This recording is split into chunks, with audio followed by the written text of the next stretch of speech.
Saga. Sounds good to me. All right, and with that out of the way, let's get this run started in 3, 2, 1, go. Good luck. Good luck. And here we go, the Legend of the Magi, which I'm not really able to read because it's going really fast. So let's just pick our Esper female, and I have Peepo as the top name on the list. So we're going to go ahead and use that for our main character. And Peepo here has got kind of an interesting story with her dad. And this is kind of the main theme of the game, relationships. So early in her life, Dad gives her this mysterious magical item and then jumps out the window. He evidently does this a lot because Peepo also has a variety of other relatives that are all Dad's daughters here. And so many years later, you know, we're growing up and we're like, hey, whatever happened to that dad guy that used to hang around the house all the time? We haven't seen him for a while. Let's go find out what happened. And so we're going to go to school. Mr. S is our teacher there. It's Sensei in the Japanese version, so they abbreviated Mr. S here. And this is where I got to pick my other 3 characters. So we've got a variety of choices, again, just human, Esper, robot, and monster. And because we did the Esper here, I'm going to pick 2 monsters and a robot for the remainder. That's the party that I really like to do, so I'm glad the Esper party got picked. It's a really fun one overall because we get to eat a lot of meat, enjoy the many things that are going to come out of that. Yeah. And let's start with the Baby D twins here. So we have Sabin. Yeah, so there's a pretty good chance he's not going to know what one of his party members is at the end of the game. I will definitely not know what party members is. Because he's just going to be randomly eating meat, and hopefully something good comes out of it. We got Jeb, and we have our robot Gels. Since meat drops are pretty much random, and towards the end of the game, they'll actually pick up, so it won't be uncommon to go every fight as a new monster.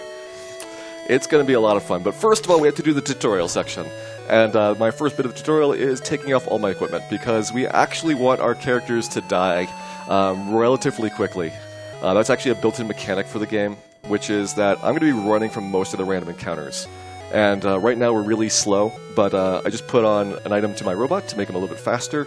And if you've got a dead character in your party, it treats it as if you've got 100 agility. So can't run there, so hopefully this gang is going to beat up Pippo. Poor there Pippo. She goes. And there's our main character. Yeah, main character's dead now. Game's over. But we'll run away now. You'll see this like Mystic Quest a little bit later on. You do get resurrected automatically. So there is no life spell outside of battle that you need to use. She's going to come back to life with 1 HP. So if we get another can't run, going to have to get her killed off again. I love this game where if you actually fail to run, they actually take the time to tell you that everyone else in your party is doing nothing. Yep. Like, did nothing, yeah, did nothing. We're just standing around here. They're like confused on what to do. I mean, they're having a chat watching people get beaten up there. It's like, probably should jump in there. It's like, no, maybe you should. No. We're all kind of lazy right now. But over time, though, we'll get a lot faster, and these can't runs are going to disappear. It's really only like the first 15, 20 minutes of the game where I have that problem. Yeah, the can't runs will turn into back attacks. That'll be hopefully something we get a skill to prevent, but there is a lot of RNG in terms of my party evolution. So my Esper is going to randomly learn skills throughout the game. Our monsters are going to randomly evolve based on what monster meat they eat, so I'm going to have a very different party almost every time I play this. Mr. S is so nice to have right here, because he just dissolves everything away. He's wonderfully overpowered. So here's our first mini boss, Baby Worm. He's just a regular monster that we'll see in a couple worlds, but right here he's blocking the exit to the cave. So this is the end of the tutorial dungeon. No meat, so we're going to have to go meatless here for the start of the cave. Wait until I get Mr. S out of my party before I get the runs started here again. So you're only fighting the one enemy groups because it's nice and quick and easy to dissolve? Yeah, it's faster to do that than to get a can't run on him. So see you later, Mr. S. He's going to actually block the cave, so you can never go home again. It's really tragic. But get out of here. The nice thing is that, hey, there's this dad guy. Well, let's chase after him, and oh no, we're very distracted, so let's go shopping instead. You saw a slime up there, like, I'm not going up there. Yeah, it's like, we got better things to do. So let's go ahead and sell off that gear and buy 1, 2, 3, 4, and 5 bows. I'm going to put all the bows on my robot because my robot wants to feel pretty. The robot actually has a really interesting way of evolution, which is that there is no levels or experience ports or anything at all in this game. And instead, each of the 4 character types is going to advance themselves differently. The robot gets stronger by equipping items. And you'll see me put pretty much every agility-based item in the game on this robot, which is not something I think the designers really tested. So we'll get very, very fast. I'll also use an agility-based weapon on him, which will seriously break most of the game. But the nice thing about it overall is just I can get rid of all these random encounters. You can see the encounter rate of this game is pretty high. And how do everyone else in your party level up? Let's talk about that. So our Esper here in the front, she is going to get random stat growth. We've seen one time already, I think, that she got an HP gain. Basically, every time we win a battle, which is not going to be very often, we're going to get some random chances of stat growth. And she also has a 25% or so chance of learning skills. So skills are a big list of things that monsters are going to have associated with them. The higher level the monster is, the more skills in the list. And I get one at random sometimes. I can only hold 4, and I can't prevent it from overwriting the last one once I'm full. So I'll just be losing and gaining skills all the time. It's about as random as meat. It is also very random. So meat is how monsters evolve. Monsters get no normal evolution, so they are fixed stats and fixed skills based on what type they are. But as you eat other monsters, you might or might not become stronger depending on what meat you ate. It's a really complicated process. Have you ever done like Shin Megami Tensei or other games that have these gigantic fusion charts? This is the same thing in here, Final Fantasy Legend 2. So without the internet, going to eat meat is actually rather tricky. I don't know how they expected people to kind of figure it out back in the day.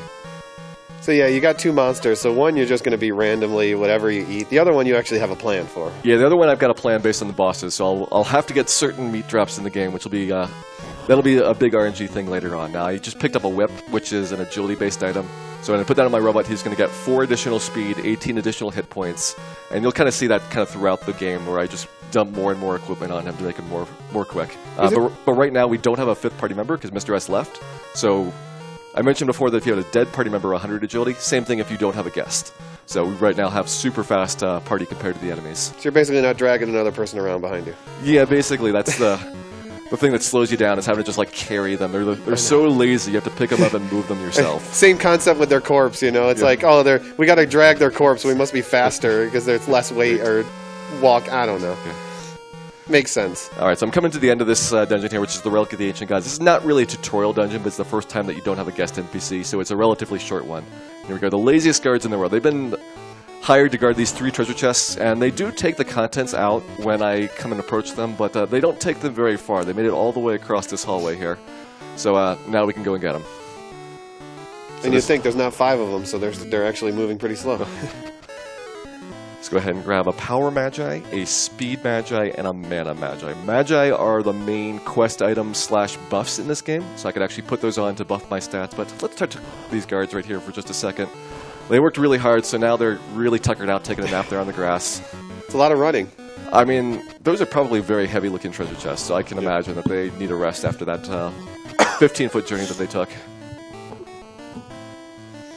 You got time for a couple donations? Go right ahead, Mr. Big Fun Balls. Cool. So we got a donation from Soldier Hawk. Thanks to everyone at RPG LB for a wonderful event and supporting a great cause. I had to donate to support my favorite streamer and speedrunner, Gyre, for being such an awesome, entertaining guy, and for being our bulwark against the evils of banana smuggling. Thank you, Gyre. This donation goes to your choice. Thank you very much, Soldier Hawk. Bick, do you have a character name that you'd like to be named after Jeff? We should name, there's one character left over in my game. He's not getting any love after Boom Shakalaka, so... Is that Gloria? Yeah. Let's name Gloria Jeff. Sounds good. Squeeze in one more here. Hey everyone, here's my second donation for the event. I recently found Gyre's past runs at other marathons. I've been watching his stream ever since. Watching these games that I played as a kid is amazing, and the commentary that Gyre adds in every run is even better. Gyre doesn't take donations to himself, so this is to show how much I appreciate his runs. This goes to Runner's Choice also.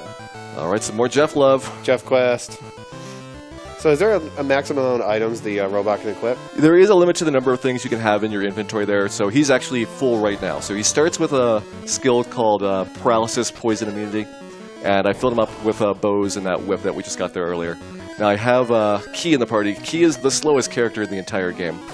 So we might get some more can't runs here, even though I just buffed my robot agility by like 20. She's dragging us down.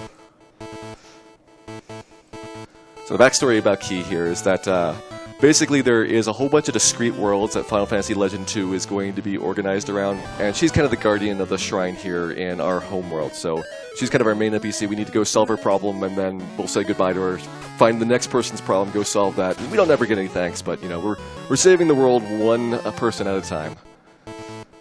So what world are we in now?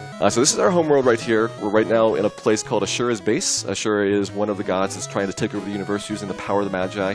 And Ashura's got a zombie dance party thing going on right now, so I need to dodge all these zombies. They move really fast. You'd expect zombies to be kind of slow and shuffling, but no, they move like twice as fast as your character does. And if you touch them, it causes an extra random encounter to happen. They're just dancing. I mean, they're so lively, but you know what? I don't want those random encounters. We're going to try to avoid them as much as we can.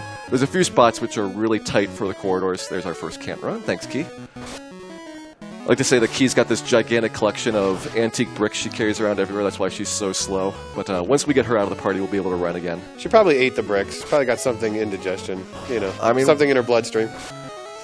Who knows? There's no way to tell with some of these characters. There we go, we got it out of that Asagura battle. Now that our front character is pretty damaged, it'll be easier to run in the future. Just need a 1 HP hit to knock him out.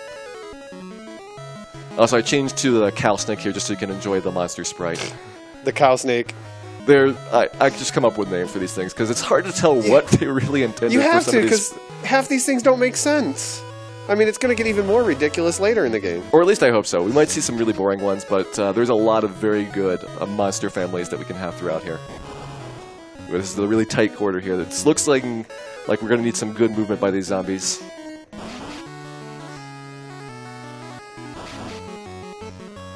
The one nice thing about all the can't runs is you got this really rocking battle music that plays throughout the game. There is a very good soundtrack overall for Final Fantasy Legend 2 and Legend 3, which we're going to be hearing next.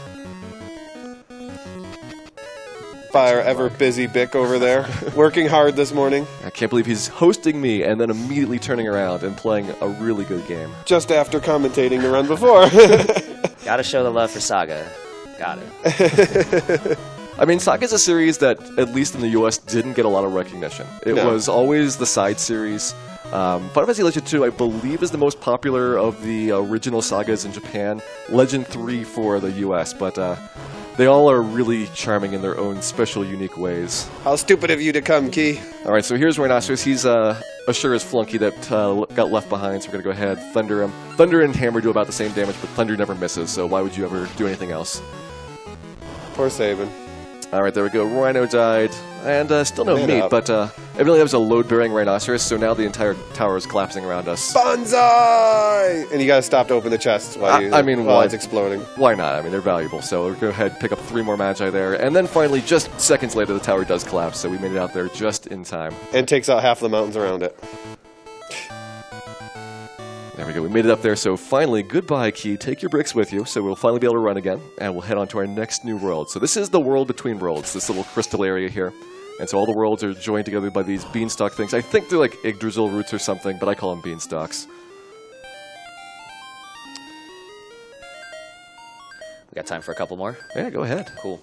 So we got a donation from Skeeve Twitch, Hey Gyre, and the rest of the room. Really dig your speedruns for both Final Fantasy 1 and FFL2. I want to give my support for all that you and RPG Limit Break does. $50 for Runner's Choice. Jeff Bound for the win. Hopefully you can get Teleport on your Esper. 1 in 128 chance that you get this really good skill. That's right. I've been impacted by a bipolar disorder as a family member suffers from that affliction, and supporting Nami will help support those impacted with mental health issues. Indeed. Thank you very much. So right here, the trick of this world is you can't see where you're going, and there's these trap tiles that push you really hard that you can't actually overcome, but I know where to go, and it turns out to be this tower here hidden down the south. You'll see me skip like pretty much all the towns and all these side areas throughout the game. As long as I don't need to go shopping, which is only a couple of times throughout here, I can mostly get away without having to do a lot of the NPC interaction that you have kind of expected. Like there is a few spots where you're just forced to talk to people, and you're really expected, because there's no hints in the game, just talk to everybody all the time to figure it out. Yeah, they get better later on about kind of hinting you, hey, why don't you go talk to this person to go start the quest. But Legend 1, Legend 2 were a little bit hard to figure out back in the day. Yeah, I don't think anyone would be happy to see a cow snake running through the town either. I mean, maybe they love cow snakes. It's hard to tell about these strange universes that we go and explore here. Yeah. Now, which world is this? This is the desert world? Yeah, this is Ashura's home world. So he was invading our world, and now we're going invading his world back. So we got the saber here. This is our first really good weapon for the robot. It's really powerful. It's an agility-based weapon. We didn't have the starter weapon for agility. That's only in the human route that I can get that. But basically, most moves in the game have a multiplier and a base stat. So the multiplier, in case of the Saber is 9x your agility score, and since we've been buffing agility a lot, that means we're going to do a whole bunch of damage here to this Woodman. Assuming I remember to use the Saber in battle, which I often forget to, so let's do this slowly. Looks like he's flexing a little bit. What do you think? Could be a little bit of a flex there. I mean, I think Metaflex is better than that, so I'm going to... He's an early enemy, you know, what can you expect? I'm going to expect some higher tier stuff later on. And we pick up this Mask guy. Mask looks exactly like our dad, but he wears a mask, so it can't be our dad. So we're going to call him Mask instead. Also, he doesn't have any stuff until he just finds it laying there on the floor. So now Mask is going to fight along with us. You gotta watch the sprites, the enemy sprites, like their face. Like, look at that I face. don't know, He just looks confuzzled. I mean, he's living in a desert. That's not a good place for a fish. I'm sure he's really not happy here.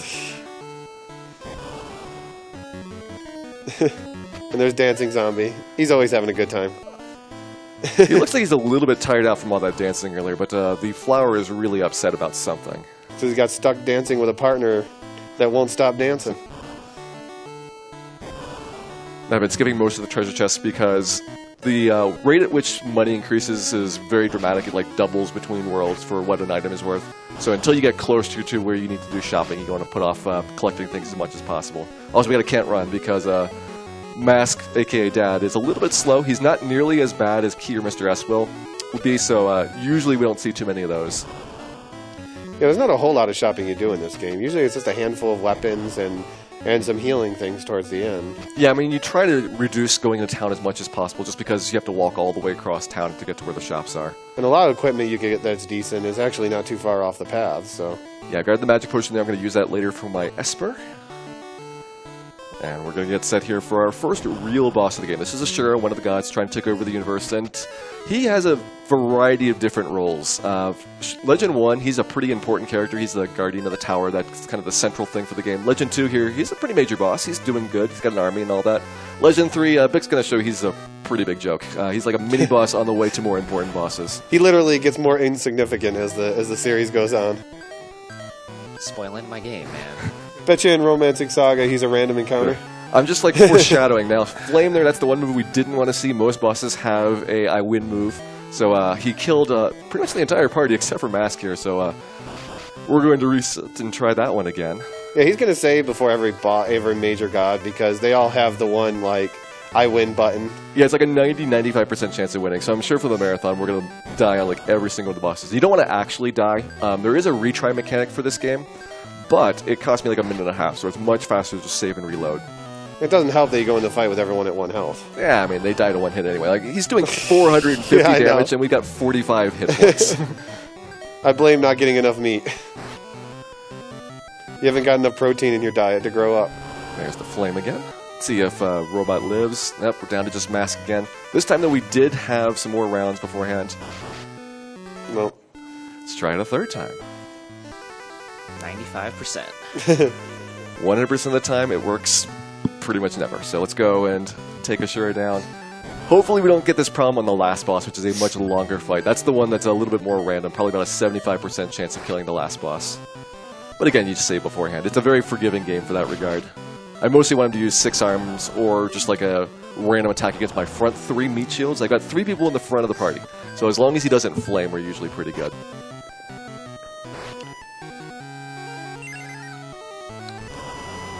Mind if I throw a few donations in? Yeah, go right ahead. Cool. So we got...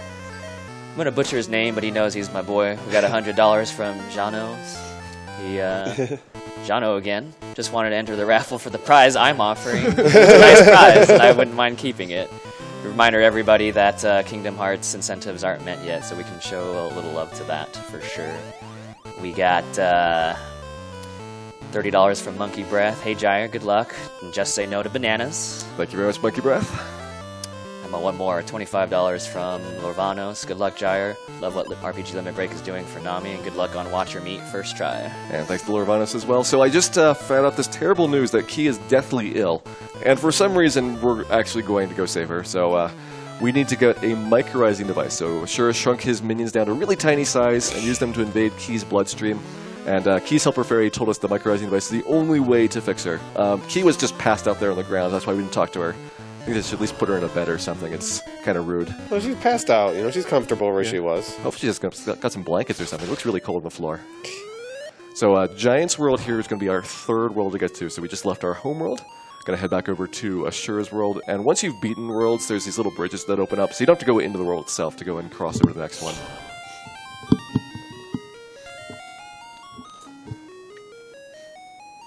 So many beanstalks. And here we go down to Giants World. Now, as I'm moving like this, it's pushing me, and I'm holding the button at the same time, so I move twice as fast. You can actually just let go of the D-pad, and it'll just slide down really slowly. Yeah, there's multiple slides in the game that does that, right? But yeah, here in Giants World, let's go and meet up with this guy, Dad, again. And Dad, who we just were not with 2 minutes ago, I swear this was a different person, decides to just throw a Magi Ice and run away, because he's a little bit shy. I mean, he hasn't seen his daughter in like 7 years, and he's kind of having some trouble building that relationship back up again. Well, if you would have closed the window, he wouldn't have gone away. It's your fault for leaving the window open when you went to bed. I mean, we'll try to do better next time, but we don't do a lot of sleeping in this game. You'll see that there is no trips to the inn, actually, in the entire run. Now, here's one of these areas where you have to talk to NPCs. So you talk to this guy behind the counter. He has a different speech in front. I don't know how you're supposed to figure this out. And then you go down to Johnny at the bar, who has the second bit of the quest that you need to open up. So there's this secret passageway, secret quote-unquote, sitting on the overworld. You can actually see it. It's going to be colored a little bit differently than the normal tiles, but it doesn't do anything until you talk to Johnny and get this helpful piece of advice. You cannot enter. Why? I don't know. No. The game's just going to tell you no. It just says cannot enter. Cannot it's like enter. No details at all. No. So here we go. So now we've been told that there's a differently colored spot and we get in there. And Johnny asks if you think he's a giant, which we'll say yes. Doesn't matter if you say yes or no. It's just a little bit faster to say yes to it.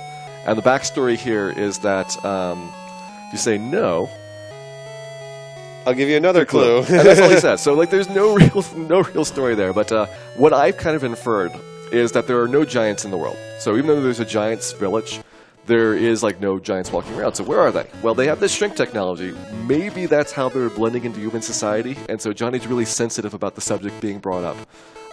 But he brings it up himself. So maybe my theory is wrong. I wonder where this is. There's that secret passageway. So if you notice the secret passageway early on, you're just like banging your head in there wondering like, why can't I get up here? But once you're up in the plateau, I'm going to go ahead down to these two houses that I need to borrow some things from. And we're going to go and collect Magi here and then the microizing device. 355 damage. Still no meat though. Like we are really kind of getting hungry here.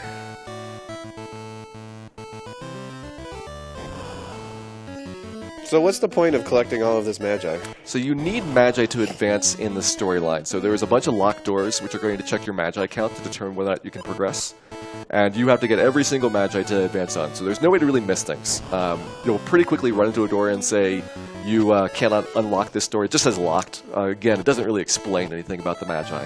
But you'll figure out that you need to go back, and since it's only one world to explore, like right there it's a locked door check, that check to see, did I get the two Magi like 10 steps away? Yeah. How many Magi are there in the game? Dad claims there's 77, but we'll see if he is telling the truth about that one. And sometimes the encounter rate is fun. The encounter rate's pretty high in this game. Now, it is actually predictable. Before the stream went live on this, I went and walked around to make sure I did not know what encounters were coming up. This particular category I'm playing, which is Glitchless, requires, at least for the US runners, that you do no encounter manipulation or meat drop manipulation or anything else in the game. And so we just start off by walking around, making sure the RNG is all nice and scrambled up. And so in Japan, where there's more Saga 2 runners, they actually have two different variants, Glitchless with encounter manipulation and Glitchless without. And the difference is like 8 minutes, so it's not really a huge thing between the two of them. So what do you mean by repeats? Like you're going to see the same patterns again after a while? You'll notice that the number of steps between encounters is something that's predictable. And it does advance even if you're in towns and things. So if you know an encounter is going to come up like 2 steps outside of town, you can walk around a little bit, and then that encounter will be skipped. And so that's how you save a little bit of time, by not having to get into those encounters. You can also control where meat drops happen, and that lets you sometimes skip some of the time spent farming that I will otherwise have to do. So you started out this game setting it up as like a random encounter, so completely random, so you don't know where they're going to appear. As you start to notice patterns, are you gonna use that if you see a pattern coming, or are you gonna completely avoid that? No, I just charge straight ahead. So you'll notice that I don't take any like extra weird steps outside of town. So like I might take steps where I'm accidentally holding a D-pad direction going through a doorway, but that's really it. All right, so let's go ahead. I think we've already drank our magic potion. No, we didn't. So there we go. Let's give that to our Esper. Now we're going to go ahead and put our robot in charge of our party, because he's pretty cool. You might recognize this guy from the banner for RPG Limit Break. So we got to fix her, so... That's right. So we're going to go inside of Key's body here. And this is supposed to be blood. They originally had a black and white game. This is for the Brick Game Boy, which technically is green shades. If you ever have one of those classic Game Boys, it wasn't purely black and white correctly, because they just didn't have the technology for it. The Game Boy Micro and all the re-releases later on, the shrunk-down ones, did have a stronger black for it. But I'm playing on the GameCube player right now. And one of the nice things about it is that it has color palettes. You get a choice of a couple of different variations. I picked the one that's the least eye-burning. Since the game designers did not pick what the colors are, they sometimes have really bad combinations. Yeah. And there's another device called the Super Game Boy that sometimes people use. The Super Game Boy for the Super Nintendo has like 32 palettes instead of the 4 the Game Boy player has, and some of them are pretty good. But the Super Game Boy plays games a little bit too fast. So for speedrunning, it's not as fun. You have to go and adjust your time later on. Your splits don't always have accuracy on them. So I go for like the most accurate timing method. This is playing exactly the same speed as the original Game Boy did. Feels like she ate a few Magi. That might be what's making her sick. I mean, Key's eating some really strange things. I know, like she ate a terrorist. Terrorists and horses and entire octopuses and samurai and rhinoceroses. I can understand why she's not feeling very well right now. Yeah, I think you should be in the stomach, not the bloodstream. I'd have an upset stomach after eating, an octopus, a terrorist, and an amoeba at the same time. And a woodman. We'll go to the stomach eventually, but there's 6 areas I need to clear the Magi out of. So I'm starting with the 2 hands here. We got the stomach, heart, and then the 2 feet left to do. And once we clear these 6 areas out, then I'll go ahead and fight the boss here for this little zone. Yeah, you can tell it's kind of a hand. It has the 5 fingers. It loosely looks like a body if you look at it. I mean, here's the arm right here. If you zoom this out, this is a stick figure outline of Key's body, so you can kind of see where I'm navigating around. Yeah, you're in the shoulder now, and now you're going down towards down the body. Yeah, we're going into the heart next, so you can kind of get a sense of it. The hands and feet, they've got these branching paths. The stomach and heart, though, they're linear. I just walk in here and then follow the path along until I can reach where the Magi are. And for a casual player who just played this game back in the day, this is going way faster just because I'm not fighting all this stuff. Yeah. Normally you try to do all these fights, it takes a long time, and Legend 2 has a system where you have a limited number of uses of items. So I get a sword, 20 swings, then it breaks. I get a shield, 15 times I can block with it, then it breaks. And so you're constantly having to go back and restock your supplies, you go to the inn and get your monster skills refill and all that, so you might be able to do one of these areas, maybe 2, and then you have to go back out. And so that's what a lot of the time savings for the speedrun is, plus the fact that I can really stomp the bosses, which this is mostly creative strats because it's the glitchless runs. So you have to figure out how to build up a really strong party despite the fact that I'm not fighting anything and there's no leveling. And she eats rocks. Well, that too. Left foot. Alright, left foot time. You mind if we rock some donations right now? This is a great time. Speaking of rocks, sure. We got $10 from, I'm just going to call this person Lassie. I love watching Jair during these marathons because he's so informative and engaging. I played so much Final Fantasy Legends when I was younger, but I never beat any. I always love my robots and aliens. Good luck on the run. We got $6.66 from Tumble Miss. This is my second donation, and I had to pop in for Jair. When's the Final Fantasy speedrun? As Jair requested, this donation is going for more Jeff. Let's see here. We got $25 from IGB. I really hope this event has or gets a lot more visibility. Great job, staff, runners, and greetings from Spain. Oh, one more. $25 from Excalibur. Got Final Fantasy Legend 2 when I was 8 years old. Kept playing through it my entire childhood and finally beating it 9 years later. Hopefully we will be faster than that today. 7 years probably in this dungeon.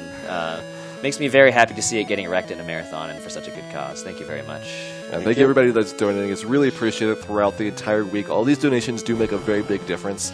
And I love to see that number in that upper right-hand corner go up. We're going for 100,000, maybe more, depending on how generous you guys are over the next couple of days. Yeah, Jeff demands it. I do demand it. Back. So right here, we're going up through the stomach. This is where I would expect most of the indigestion to be happening, but evidently she's eaten so many bad things. It's just her entire body is not feeling well right now. She ate a son with hands. I mean, some of these are kind of biological looking, except for like the hands and feet and the smiley faces. I mean, maybe like if you have a high enough power microscope, you can actually see that in real cells or something. Yeah, no. Are you a doctor? No. This must be the stomach. Yeah, there it is, finishing off.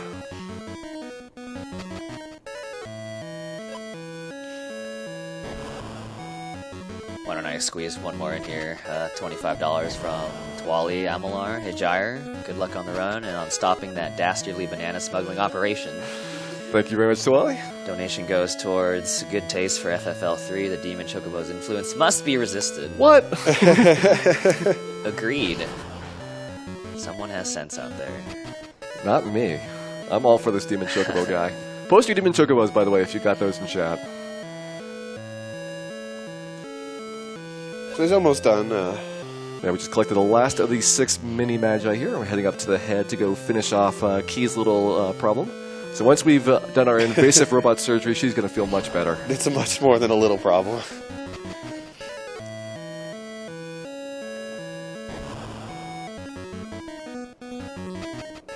So yeah, there's bananas kind of plays a small role in this game. There might be some bananas later on, but we're not going to spoil anything about that. Let's just say eat your fruits and veggies. Or don't. So up here at the head is where a boss is going to be, and this is a boss that's a random number of copies between 4 and 8. I've only been doing single monster encounters, and so what I've got is hopefully everybody in the back of the party is going to cast a lot of fire spells, which are multi-target. My robot can tank 1 hit before dying, so he might be able to block something. And then the other move that these Phagocytes have is called Tie-Up, which is going to be a paralysis, but the robot's immune to that. So again, I'm hoping that he gets targeted mostly. So there's now 5 of them left. So yeah, most of these bosses that aren't like gods usually can be several in a group. And some of the encounters, if he sees a lot, he's just going to reset. Like, not a point in even trying. We got him. Ooh, we got a meat. We got some Phagocyte meat. What do we get? What do we get? A worm! worm! We got a worm now. That might not have been a good upgrade, but you know what? Wait, he's still a worm. We got a dragon and a... I mean, he's kind of... They're similar. Okay, I'll admit that. We got a cow worm and a worm. Let's go swap these magi because I want to have them differently now. And where is my power nose? Good. And you're supposed to have a conversation with Key, but if you're fast enough, you can get away before she bores you. But it's not too hard. You hold down the button while you're in that fade-out transition. That's why the victory music keeps playing while I'm walking down there like that. It cuts out like a 7-second dialogue section. I love how when you're going up and down, the body is like, the tail is wiggling, but the head's not moving. I mean, he's kind of wiggling. It's not quite the same as my cow snake, though. I might like the cow snake a little bit better.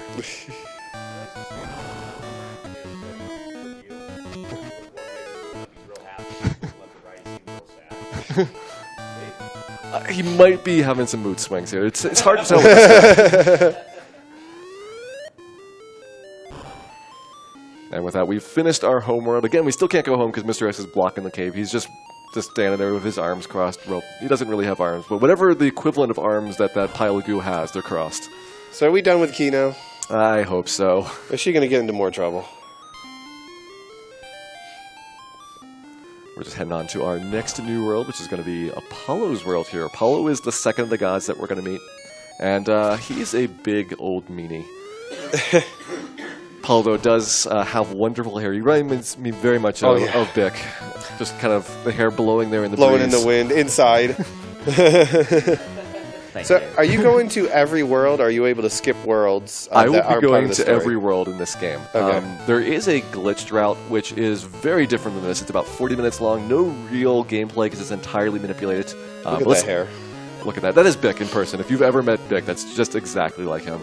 Yeah, his hair is going white. Including the cape. Yeah, his hair is going white, so it's obviously him. Now, Apollo It is, though. Yeah. Apollo here basically wasting my time telling me a riddle, which is actually not quite correct, because while he tells you the 3 dungeon locations, they're in the wrong order. So I need to go to this underwater volcano here first. We got to continue listening to Apollo's music for a little while. Underwater volcano is correct. Yeah, let's go and murder this horse. I just want to eat some meat. I'm really hungry here. No, Yep. we learned how to be weak to ice. So yeah, you'll notice that skill is the X and then ice. That means she learned a weakness. If it was an O, like a circle, that means she got a strength. Yeah, there's the 32 skills overall, 3 of which are weaknesses. Weakness to fire, ice, and lightning. Hopefully we'll get that knocked off here eventually. I think that's her first skill, though. I haven't been really keeping track. I think so too. I haven't seen any others. So we need to get a couple more skills before she can get rid of that one. And much like the monster meat, there's a chance towards the end of the game where she'll be learning and losing skills every fight.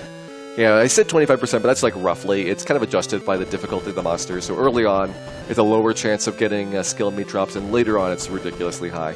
Blue underwater volcano. Lava. Yeah, this is lava, not water. That's why I'm taking 1 damage in every step. And unlike Final Fantasy 1, I wish it worked like this. There are random encounters on the lava. So Final Fantasy 1 had this great system where you took damage and then no random encounters, which is a great trade-off, but no. We are going to suffer through this volcano, just like most of the other areas of the game, for RNG for encounters. So when it comes to the skills, what skills are you looking for? Any skills to early to on, I acquire? really want the warning skill, which is going to make me immune to ambushes. We haven't seen ambushes because it's specific monsters that have the ability to ambush you, and they don't start until late in this world. And probably teleport if you could get it.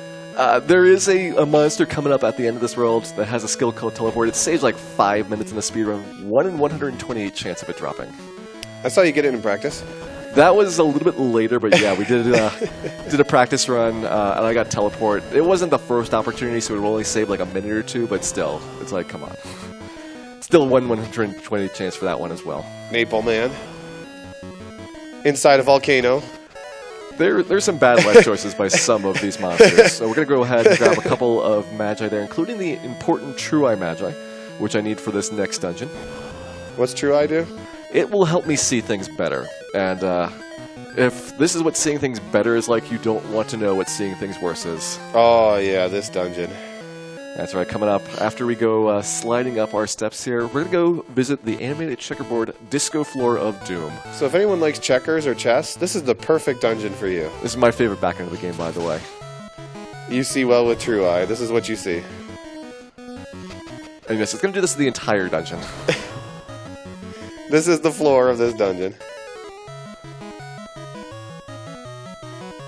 Looks kind of nice in blue. I like the green ones that you were doing earlier. Yeah, there's another one that's white and green, which I think is a little bit more distinctive. This one's kind of less contrast because we're doing the blue palette. But Yeah. The blue palette makes Key's body look much better. We got time for a few donations? Yeah, stuff them in there. All right, we got $15 from our man Ethan, E-Mister. Hey, Go Gyre. Still need to get together with you for lunch one of these days. Good luck on the run, and thanks to all the RPG Limit Break runners and staff for organizing a great event for an awesome cause. Thanks, man. Thank you very much. E-Mister was the host for Final Fantasy 1 at AGDQ, by the way. He did a great job for that. He's the man.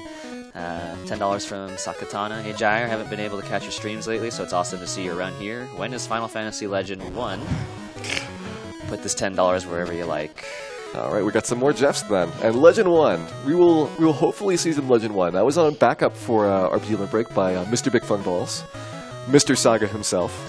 Please. But maybe next year, if we don't get to do it this year, we can do like a race or something. Yeah. We got $1 from Phoenix. This person says, the very last dollar in my bank account. All for you, RPG LB. Thank you. Thank you. Always appreciated. I just picked up a laser sword there, which is an upgrade. So we now have 11x multiplier and agility score. If you thought it was big before, now we've got an even faster robot with even more damage. Also, that was originally called a lightsaber in Japanese, and for some reason they had to change it. Lightsaber was evidently taken in the US. I don't know where would lightsaber be taken. Also, one other slight change was if you look at the original artwork for your dad, he is literally Indiana Jones. He's got a fedora, a whip. It's totally a ripoff of the Indiana Jones series. There might be some Indiana Jones references later on that are just kind of tucked in there, but they kind of toned those down as well. Whenever you go down on this floor, it's so disturbing. It does burn your eyes out after a while, I will admit that.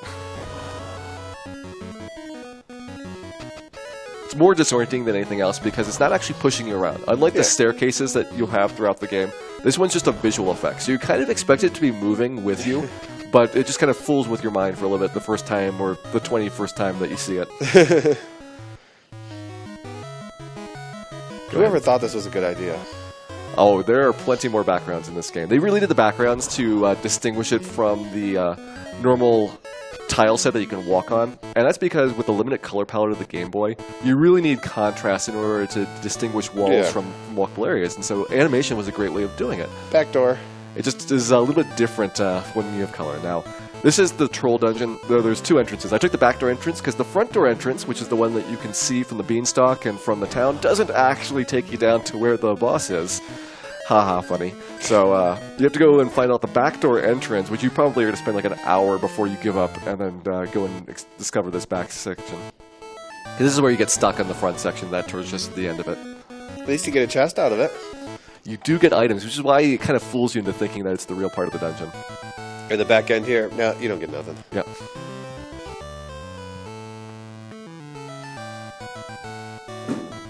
Alright, so I'm going to go pick up a rocket. I have not gotten very much in the way of cash or items, so the rocket is my backup just in case, so I can purchase more things for this upcoming shopping trip. We need to get some items for my robot. He's feeling lonely. We haven't bought him anything for a little while. So is your monsters. They can't eat anything. They're probably starving. I mean, I'm pretty hungry too. It's like, it's time for some meat. But alas, no meat here for a little while. Hopefully in our next world, we will get a bunch of meat drops. Yeah, we're part of the seed where it gets step, step, step. There is one spot in the encounter cycle where you'll get 3 encounters in 4 steps. That's the densest in the entire sequence. And then there's some which are like 25, 30 steps between encounters. So it does kind of balance out over the big cycle for the average number, but it does feel like a game which has a really high encounter rate, which is, I think, a lot of early 90s RPGs kind of have that. Dragon Quest games have, so you know, high spirits, really high encounter rates, especially some of the early NES ones. What are you talking about? I just watched a run yesterday that didn't have almost no random encounters. That must have been a very lucky run. And here we go down the water slide of doom, and that's how you prevent it from backtracking here. Once you get down to the bottom floor, you're stuck. Which is also what happened to this girl named Lynn that we're going to come across. Lynn! Lynn is the last NPC, I think, that can get us a can't run in the entire game here, so hopefully these 20 steps we need to escort her. She's not going to slow us down too much. And I think we made it, so go ahead, save here for the Dunanis battle. Dunanis, eliminate murder robot of doom, but luckily we've got our own murder robot to take care of this guy. And this is where we're hoping for the teleport drop. Again, 1 in 128 chance. You get to this point in the run, everything's gone really well, no can't runs, and then you don't get teleported and you have to reset. But you got HP out of it. We did get something, so we are worked back here to Lynn's house, which for some reason Dad's hanging out here, and we have no idea why, so we immediately go shopping again. We're very nervous whenever we see Dad. We gotta run every time we see Dad. You flew out the window. At least we went out the door. I mean, one or the other of us is just really kind of having a hard time starting this conversation up. I'm going to go ahead and sell off a bunch of junk. Just getting rid of all the stuff I picked up. I'm selling micro-items. You have to sell quest items because otherwise they're just stuck in your inventory. Alright, I'm going to buy 1 headbutt. And this supposed to be a headband, I think. And 2 laser swords, because I really like laser swords. The agility. Stack look at that agility stack. That's a 71 right there. Really ridiculously fast. And everything's agility-based weapon, so it just, yeah, he does ridiculous damage. Now, if I'd gotten more monsters, I might have been able to afford 3 laser swords, which is your best outcome. But with this route, I'm guaranteed 2, I believe, with the rocket. And 2 means that I don't have to worry about Venus's flame attack coming up nearly as much. She's the next big boss that we're going to see in a couple of worlds. Venus is probably the hardest boss for casual play. A lot of people get really stuck on her for, like, just days. To the next place. But we have a little bit of a side trip before that. We are going to visit, and don't tell him I told you this because he gets really upset about it, Dad's secret base. He's been working on this for 7 years while he's been away from his daughter. And it's a really nice place. It put a lot of effort into it. How can he be building a secret place? He's been following you to every world. Well, I mean, time. Before, like, after he went out the window, and before we found him again, he was evidently working on this base, which has a really intricate security system. You go and play a tune on the jukebox to get in. The heroic tune. And then he also has guards, so we immediately get thrown into jail. It's like, thanks, Dad. But he does have at least the courtesy to let us out here. But You're a worm. Just wiggle through the wall, through the bars. the rest of the party can't get out. But he does give a really stern glance over his shoulder before saying, what are you guys doing in my base here? And we're going to go find him, see if we can apologize. Like, I'm really sad about, bumming his day out here. Consider this his own little private area, but we'll go and see if we can fix things up here. Or at least have a nice father-daughter chat, like one of the two. But, come in, just like, yeah, go right to bed. Go to bed. All right. You look tired. Well, I was in a jail cell. I had time to sleep there. Now, this is not my fault at all, but somebody left the door open. Oops. And monsters gotten in and burned the base down. So, sorry, Dad. We still love you, Dad. So I'm going to have some random encounters here. I've got 4 encounters which I can get skills on and 2 which I can get meat on. And looking for meat on ideally Manicore, but I would take Ogre meat at this point. No, nothing. Nope. This is a meatless run. Alright, Dad's joining our party here. Nothing bad can ever happen again now that Dad's traveling together with us. Oh yeah, Dad will save the day. Doesn't even have his mask disguise on anymore. Manicore here, probably the best monster up to this point for meat. So if we can get a good meat drop here, I should have something decent for this next section. There we got we go. Manicore meat. And So what do we turn into? We got a Turtle! So The turtle's fit is great by Sprite, by the way. Just look how interested he is. Turtle might be a here. little bit bored. He just looks so excited to be here. But I got 2 more chances here to get skill drops, which I'd love to get my Esper's skill list filled out so that we can start overriding some of these early bad skills. No?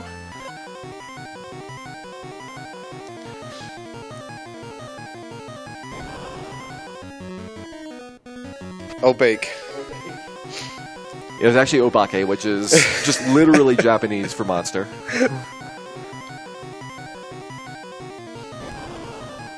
Why don't I squeeze in one donation here?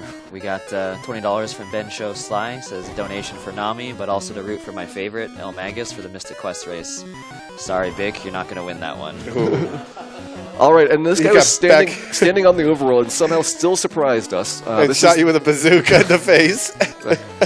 I was surprised about the bazooka, I will admit that. You probably saw the bazooka, you're like, ah!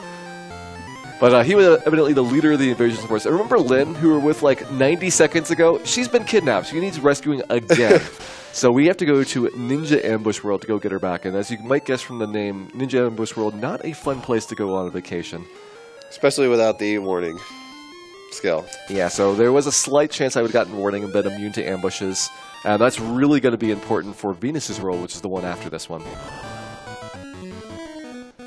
That werewolf guy is, in fact, the monster that has a surprise skill that could ambush me. Now, luckily, we do have an anti-ninja expert in our group. Dad has been fighting ninjas for years. He knows exactly what to do, which is evidently blow himself up. So, Dad is now dead. And Oh, no. he did at least get rid of the ninja for us, so that was really good. But We rescued Lynn again. we rescued Lynn. We're all having a cry over here. But Except for Turtle. He just like, what's going on? turns out Dad's not even really good at anti-ninja work, so we have to kill ninja ourselves. So Dad's sacrifice totally in vain. What if there was like 6 ninjas there? He just took out the first 5. I mean, it might have been like 100 ninjas, and like Ooh, that weapon. was, Dad took out 99 of them, but I don't think so. So you just got the weapon up skill, or weapon resistance skill, that is, right? Yeah, let's see. Yep, okay, so I have one more before I can get rid of things, but weapon resistance means she's going to take half damage. She doesn't have any equipment and no hit points, really, so she'll die anyway, but it's nice to see. It's nice to have.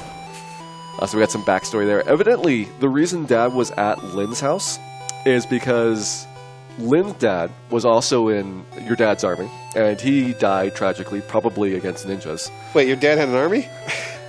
He's the captain. Like that's why everybody's talking to him. And Dad felt so bad about Lynn growing up without a father that he abandoned his own daughter to go take care of Lynn, which I don't know how this is helping in the long run. But, Eventually it gets to the end and someone gets help.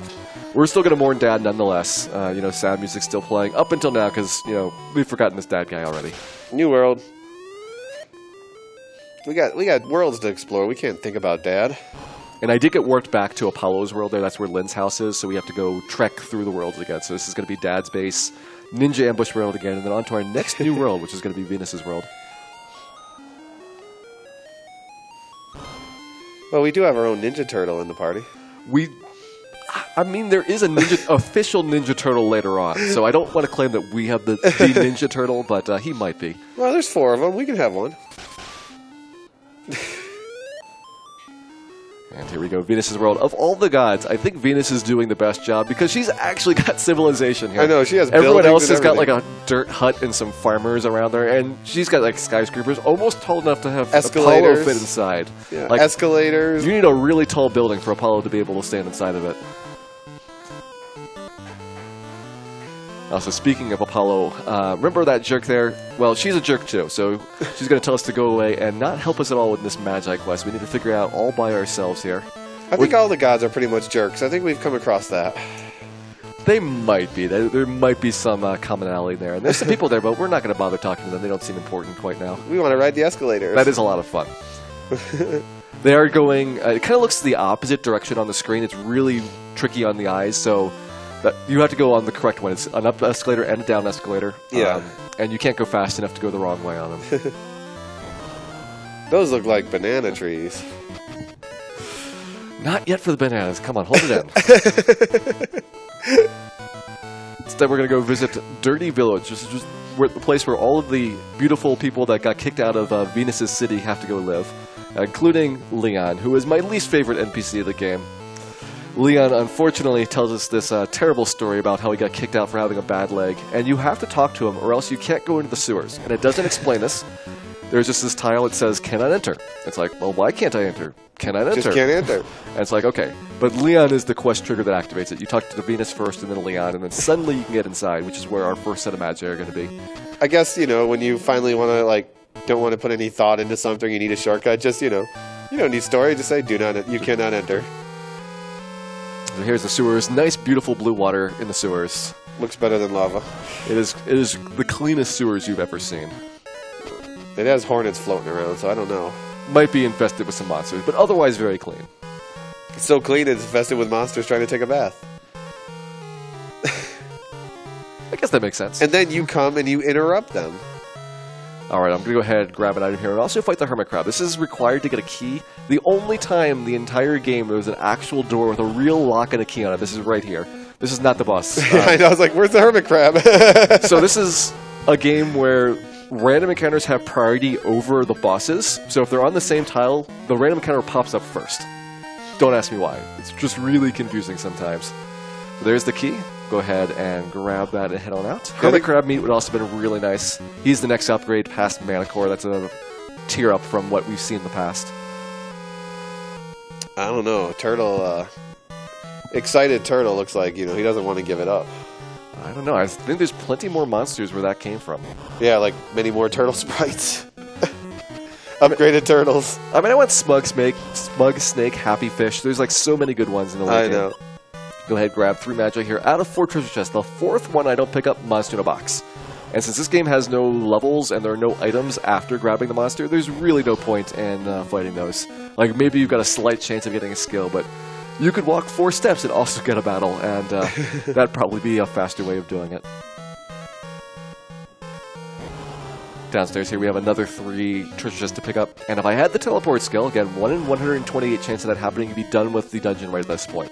Because the rest of it's just walking out through a couple of rooms that I don't need to grab anything from. This would be the first time. That's why Dudeness is the important one to get it on. So much Magi just sitting in random places and chests.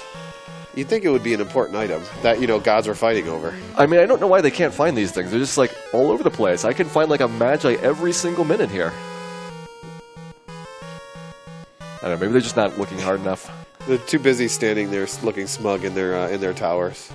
Oh, and Apollo can't get out, so, he's kind of stuck there, period. He just bricked in. So, just about done with the sewers here. Need to get through this next floor.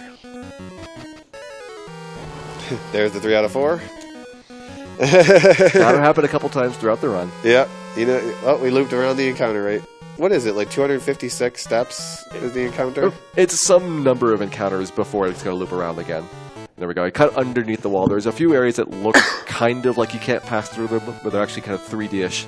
And now we're going to talk to Flora here, who's been ordered to get married to Nils, the handsome-looking devil on the right-hand side by Venus, and for some reason, this causes a volcano to drop down to the ground, which I call Flora and Nils' volcano of romance and engagement. Don't you love? Something. It's just weird. But clearly that's where our next dungeon is going to be, so we're going to go ahead and fish the Magi out of that as well. Is it going to have such glorious lava as water volcano? It is also going to be lava-filled. This is a rare game which actually has 2 volcanoes in it. I don't know, maybe they were not just creative enough. I mean, the underwater volcano, a little bit different than the regular volcano. Yeah, there's our first ambush from these guys. So Werewolf is the one that has the surprise skill, which we can get as well. Very, very fair in this game that almost everything monsters can do, you can do as well. Like, you can either turn into the monster type directly or get the equivalent skills for it.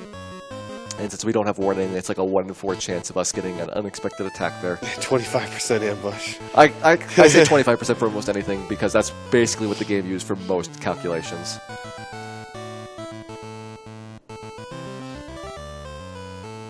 And here we go. In addition to this wonderful volcano, we have Leon popping up there, and he's trying to be stealthy. I mean, he's trying. Oh no, another unhappy fish in a volcano. I don't know why all the fish live in deserts and volcanoes. It's blue. It thinks it's water. He can't help it. It probably is confused, but even more confused is me about why Leon is following us. And he's got this bad leg, but it's not slowing him down at all. He's just able to trudge right through the lava, dodge all the perilous encounters with ease. Well, you are a turtle, so you can't be going that fast. That is true, although we do have our super-powered robot to take care of most of these fights for us. If it wasn't for the robot, I'd be getting can't runs at this point. Hey, Leon. I wish I could run away from Leon and be so much happier in my life. Leon's going to plague us every single floor here.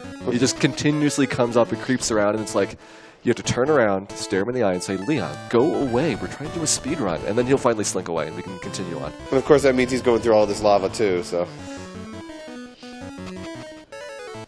Also, speaking of monsters, I don't know why this mechanical thing's called a hawk. I've seen birds, and they don't look like that. Yeah, as the game goes on, you'll start to realize it looked like they just kind of gave up when it came to monsters, names. Either they gave up or they were so creative that it's hard to figure it out in retrospect. I think they did a real good job overall, though. There's a lot of variety in the monsters that they kind of designed in here. And, oh, yeah, the monster sprites and the variety is great, but just the names start to, like, make you think or wonder. Oh, there's Smug Snake. He's the monster in the volcano that's more likely to ambush me. Werewolf outside. Smug Snake will sometimes be accompanied by a creepy doll and a board mushroom. Hey, Leon.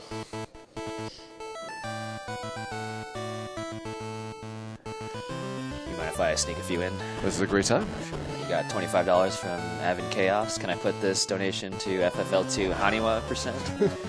If not, I guess it can go to Runner's Choice. Thank you, Murph.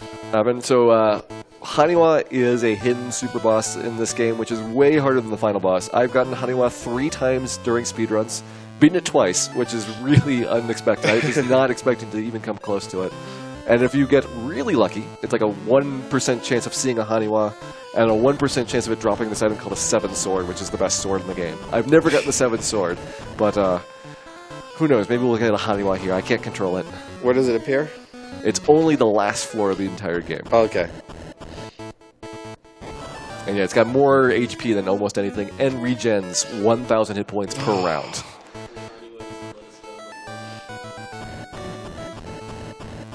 We also got $50 from Rhythm Song. Good luck on the rest of the run, Gyre. Let's hit 100K.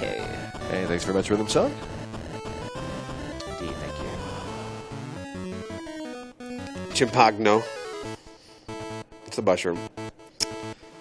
All right, here's some wonderful treasure chests. We deserve this. After all this Leon that we've had to put up with, finally a reward. So we're going to go ahead and grab our Magi of Fire, Magi of Power. But what's this? Leon comes from behind, beats the party up, and takes the Magi and runs away. I don't know how he beats the robot up. The robot is a very powerful character here.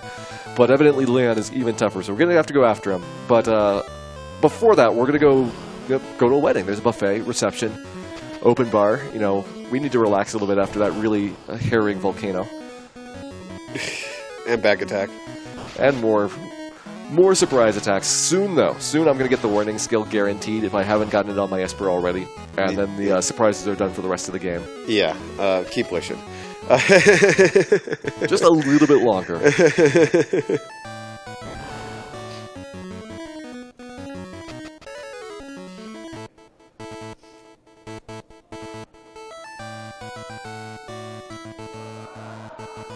And here we are back at Venus's castle. Now, Venus does have a dedicated wedding chapel. It's like 1/3 of her castle is devoted to weddings, which makes sense. I mean, Venus, goddess of love and all that.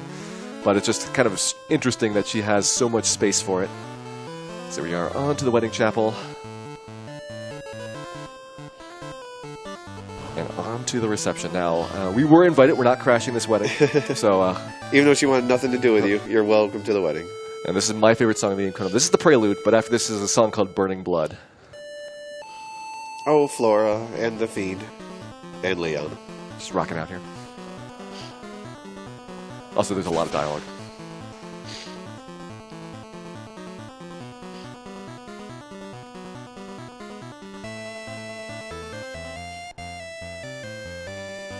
Speaking of a lot of dialogue, we have a $25 donation from Anonymous that says, "Good luck, Final Fantasy runners." That's a lot. Thank you. There we go. So I'm going to go ahead, heal a little bit up. I don't think anybody else can survive a flame anyway. By the way, these executors are a guaranteed drop on Dunatis. That's actually coded into the game that he will always drop them. Yeah, this song is awesome. But now time for boss music. So Venus here, this is where most people get stuck in the game because she just has like triple HP and half damage compared to everything you've seen up to this point. Luckily, Laser Sword Wielding Robot usually can kill her in 3 rounds. So we want her to just hit the front of the party. She also has Flame like Ashura did. Robot with 2 laser swords can tank 1 flame guaranteed. With only 1 laser sword, then sometimes like you've got a very small chance of him dying in 1 shot. But we should be good now. No, he missed. Alright, 500 damage with the Blitz Whip. Good hit. There's some really ridiculous ones coming up in the next world. I hope that we do get hit by one of these monsters. Just to show it off. She's getting the HP. Pretty soon she'll be at 75. And then suddenly this is resolved by having, of course, Flora and Leon getting married. They were in love. But then it's like, hey, Nils, there's this girl outside. Why don't you get married as well? And then like a robot's like, I just got married. It's like, how are all these people getting married so quickly? But how can they get married? There's no Venus here. I mean, it's a wedding chapel. Just things happen if you go in there. And so with that, we're going to go and run away before the rest of our party gets married as well. Yeah. But, you know, to tie it in, there might be a game at the end of this marathon to have another wedding, too. You know, between 2 lovely, charming characters as Vivi and Quina. Well, you'll have to wait for that until tomorrow. Keep the wedding theme going. But in the meantime, let's go visit Race World. And Race World is really creative. We'll talk a little bit about the mechanics there. This is potentially the biggest RNG section of the game. And luckily, since I can save anywhere, I can make the RNG do what I want. It's just a matter of how long is it's going to take. So Race World has one gimmick, which is that there's this big racetrack section where you can go dragon racing on there. And once you're on the racetrack, you cannot leave it. So if you have your only save on the racetrack, hope you can beat it, or else you're starting the game over from scratch. Now I'm going to go ahead and take the second fastest dragon, because the fastest dragon is a little bit too fast, crashes into walls. Hey, Meatball. And he also has an extra fixed encounter here, so we're going to start the dragon race off. Turns out I suck at dragon racing. I know, you just... Oops. You better get going. Yeah, we'll catch up to him eventually. And someone let monsters on the racetrack, too. So that's done intentionally to get you off of the race gimmick and into a standard movement where you can just move around a little bit faster than normal. Hey, Ammonites. If they get the ambush on us, we could see those big hits. So there are actually set encounters on this racetrack. There are 3 set encounters. I'm only going to have 2 because of the dragon that I picked. So at the end of this straightaway, there is a down rider. You'll see him on the right-hand side. Yeah. And the fastest dragon has an extra battle there. They forgot to give that battle the boss flag, so you can just run away from it. But it's still an extra battle that you go into. And come up, we're going to have our second fixed encounter, Lamia. I have to actually fight that one. Lamia is going to be random 1 to 4 copies of those. I think it's about time we start seeing some meat. What do you say? I hope we get some meat here, because at least for the one after that, Watcher meat is the big RNG spot. So Lamia meat, I could go either way on, but Watcher meat, we have to have that. Yeah, gotta have Watcher meat. That's one of the planned ones for the other monster that we haven't... Well, we haven't really given much meat to the other monster either, but...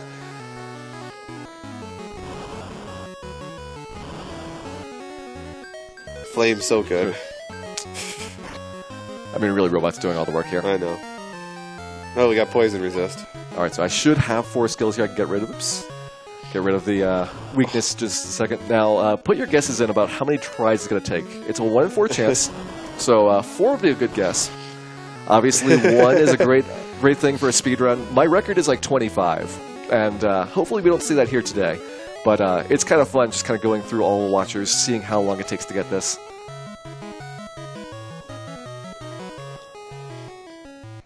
The entire Legend series is kind of known for RNG and spots, where a lot of the games you can kind of control it, but every once in a while you'll have a section where there's really nothing you can do about it. Okay, let's go ahead and just save up here. Actually, no, let me do the skill first, just so I don't lose that. So I'm putting the ice in the bottom. That's going to get overwritten the next time I learn a skill. Your ice weakness. And we get 2 watchers here for our first one. Randomly 1 to 4, just like the Lamias. Yeah, 4 is really difficult. You're probably going to reset pretty quickly if he sees a 4. It's faster to reset on 4 than it is to fight it. You can win usually, but let's go through here and hope we get watcher meets. Come on, watcher meets. No watcher meet. So second try watcher guaranteed. 1. See, 1. I mean, 1 try. Do we get watcher meet? No watcher meet. Hey, you got charm. Yeah, watcher is also a really high tier monster, so you get teleport on this guy. It's like, thanks. Actually, if you get teleport, you could probably show off a glitch. I could show it off if we do get teleport here, and then I'd reset after that just to get back into the battle. There's a really interesting glitch that's completely game-breaking if you teleport while riding the dragon. They didn't expect you to do that. This is the only time in Final Fantasy Legend 2 where you've got a vehicle. That's how they implement it. Hey, Quake this time. Basically, the watcher, or the dragon is like a car. And so you get into it and drive around. And they just kind of stole some code from Legend 1, and it's a little bit broken. So they didn't expect it to be used anywhere else. 4. This is definitely the one. Now that we had our 4 watchers out of the way, we will get this guaranteed.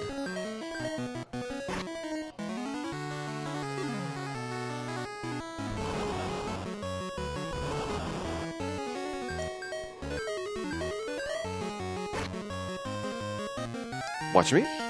Still don't watch me. Ooh. You're at 60 Magi at least. You know, you're almost done. Yeah, we're getting there. Magi count very important throughout the entire game. I'm really hoping you're taking all the bad luck right now. So Oh, you got fire this time. Yeah. Oh, I assure you, Beck, we are going to donate against your robot parts. Dang. Bick's going to have a very similar thing later on with robot parts that he needs to get upgrades with. And so hopefully he has good luck on those.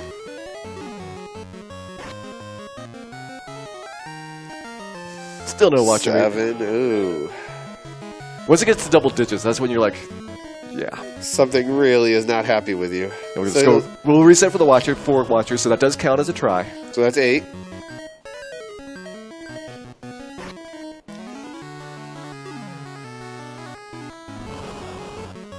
See, isn't this way more fun than guessing the Ganon chest for the big key?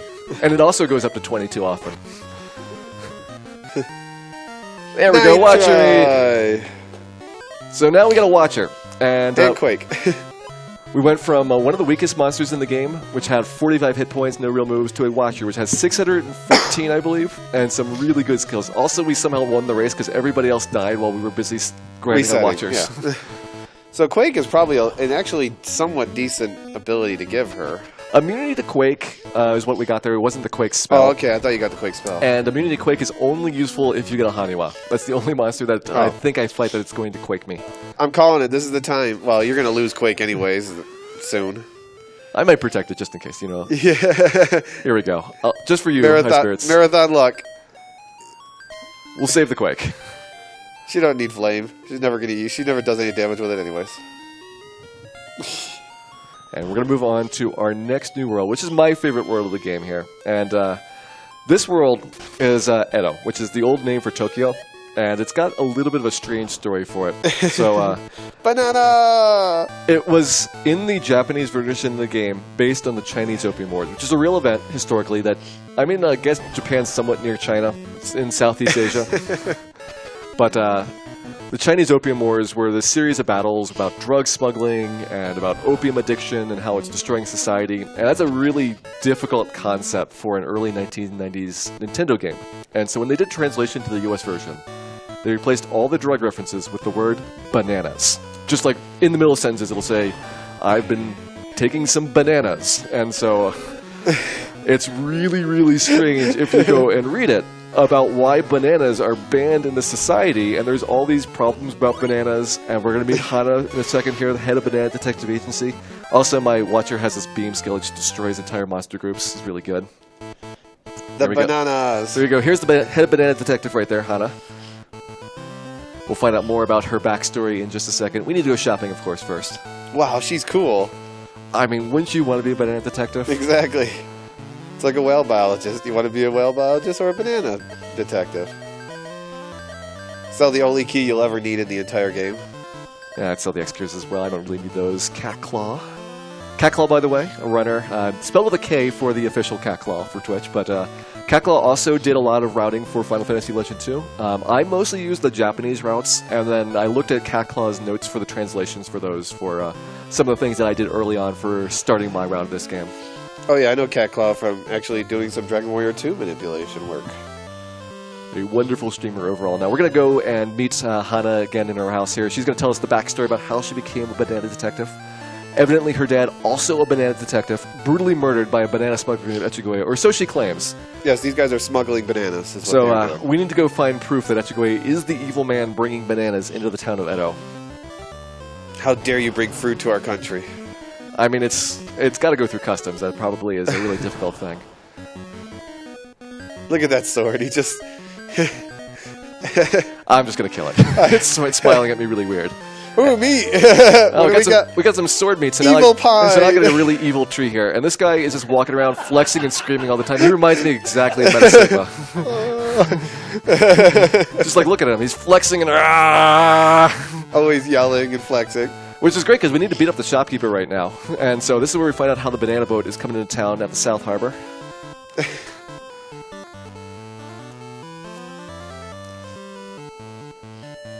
And so we're going to go down there, intercept the banana boat before they're able to hide all this illicit bananas. Before they can peel out?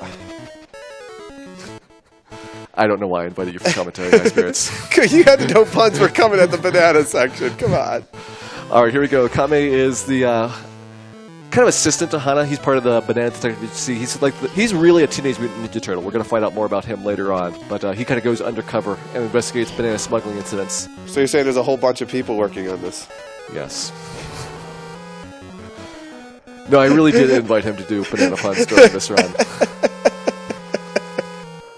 Now, this ship's stuffed to the brim full of bananas. All these pots and barrels probably got bananas spilling all over the place. It's just a terrible sight. Like, it's horrible to see the dangers that this is causing to society. Just this entire boat crammed full of bananas in every nook and corner. But yep, the banana boats. We're a little bit lazy, so we're not going to actually do any investigation. Instead, we're just going to rob Echigoye of all his valuable treasures. So we got a laser gun there. Somehow they stuffed an entire tank in a box. They just folded it up really neatly. Gets inside the little box there. And a pair of boots, because, you know, all these things are roughly the same size. Makes about as much sense as a house and a chest. Now, we go and meet up with Han and Terra, and evidently they were doing more investigation because they found out this ship is full of bananas. And so now we can go get Echigoye arrested. We're going to go and take Hana over to the magistrate, who, of course, is in charge of prosecuting banana crimes.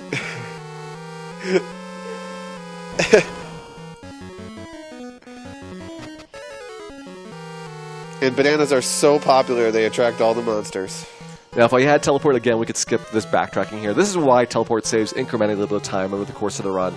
But we're about to get a guaranteed teleport skill in the dungeon after this, so there is kind of a really limited time. So by the time you're getting monsters that could regularly drop teleport, it's no longer useful for the speedrun. Yeah.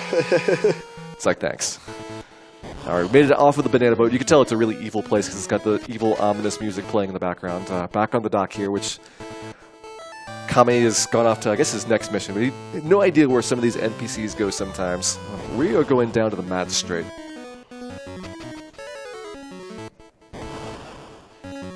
It's time to go deal with the banana smugglers and dole out some punishment. I'm going to kill this spider just for that one. I didn't need to. I just wanted to. All right, here's the magistrate. And hey, we found Echigoye's ship full of bananas. All right, well, go arrest that evil man. Going to send those guards off to go and bring Echigoye into justice here. And here's Kame. He was just going past him on the side there. Etsugay comes in, of course, denying all of his banana crimes. And the guard's going to go and testify for us. But what's this? Nothing like bananas were found in Etsugay's ship. Well, he must have gone really fast to hide the evidence. If only we had teleport. I know. Maybe we have gotten here in time. But they are hard to find, unless you've got an entire boat full of them. Apparently, they're still hard to find, even if you have an entire boat of them. Also, somehow, Kame got flattened by the Foot Clan steamroller there, so he was just, like, totally, completely crushed and on the floor there. He is going to get better, and this turns into a hard-boiled detective drama. It's like these evil, shadowy figures in the background controlling society. It's like, you're in over your heads. But, you know, Hana's not going to give up. She's not deterred by a mere bit of trickery on the part of the magistrate, so we're going to go ahead and get some of our gear put on. I need that cat claw and our laser gun. You're going to go ahead and get the tank on. That was not the tank. There's the tank. And the Aegis shield. So the Aegis shield is going to be very useful later on. Putting this stuff on just so I don't forget it. It's going to be next couple of battles where it's really important to have all your gear on. Because up to this point, I've been kind of breezing through a lot of the fights, but I'm kind of expected to have actually done some leveling in the game, and even our superpowered robots is kind of catching up to the expected leveling curve that you'd have at this point. But you got a tree. I mean, I do have a really flexing tree. That is a plus on my side. Well, a tree for now. No, we'll keep the tree for a little while. I think he might be good for right now. Going down into Echigue's rumpus room down here. That is a monster in a door. I don't quite know how this works, but you go in the door, it says, hey, monsters have attacked you, you get into a fight, and then you get kicked back outside. It's kind of like a monster in a box, but I guess bigger. And what's this? The Shogun! The Shogun and the Echiguya are conspiring to smuggle bananas in, so there's now an evil man behind the evil man bringing bananas in. Also, we forgot to turn off the theme music that our robot plays at all hours of the day. It just, like, blares us out, and so they heard us coming. It's just like a really big oversight on my part, I'm sorry. So Shogun's going to run away here and leave Echiguay to go fight us. Let's go ahead and get the Aegis shield on. We're going to tank. This game's got a memory cursor, that's why I'm preparing the moves that I want to use later on. Also, Hana never has done anything useful ever in the history of my entire running. Hana did nothing. Done nothing. Thanks, Hana. She contributed to the party. And with that, Echiguay taken down, but, you know, he's just a patsy. We need to go after the real evil here. Behind the evil, The Shogun. the evil. But, you know, Hana's tapping out. She's like, you know, I'm in too deep. I worked too hard. Doing nothing made me tired me out. And Taro there, though, is one of your dad's companions, and so he is going to join the party. He learned that your dad tragically died to ninjas protecting his daughter, which I didn't mention the blowing himself up and being completely useless part of it, but Taro thinks he really needs to do something solid for us, so he's going to join the party here, and he's probably the first NPC you get that is not terrible. So we actually have a useful fifth party member for right now. You had Dad. Yes, the first NPC that's not totally terrible. Well, Mr. S, he dissolved everything for you. He was really slow. Yeah, but he dissolved everything for you. I'm just going to fight the gate guarding group here. So, Okay. So we have an encounter here, which is Knights, Ninjas, and Stonemen. The random encounter has been repurposed for this. Let's try to beam them. We'll Catclaw, and I'll split up Catclaw and Muramasa here, because I got only one Knight and Ninja. You'll do some slightly different strats depending on how many show up. 0 to 3 Knights, 0 to 3 Ninjas, and 3 to 5 Stonemen. So depending on which groups I get, I might have different setups for those. But gate guarding group out of the way. Now, they used a regular encounter for that and just gave it a boss flag so that you couldn't run from it. And since it's used later on in the dungeon, very important not to just blindly run, because you can't run and then they will beat you up real hard. At this point in the game, they'll just like one-shot everybody in the party. Not here, though. It's up in the top 2 floors. Don't have to be quite paranoid yet. Going through Shogun's Castle, which is kind of long and twisty.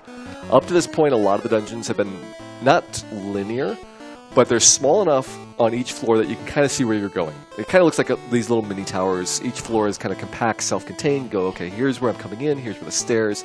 Let me just walk over there. Shogun's Castle, kind of a maze, so first time you're here, you're probably hitting a lot of dead ends. There are some good treasure chests if you go off into the side rooms, but we're just kind of blaze through as fast as we can.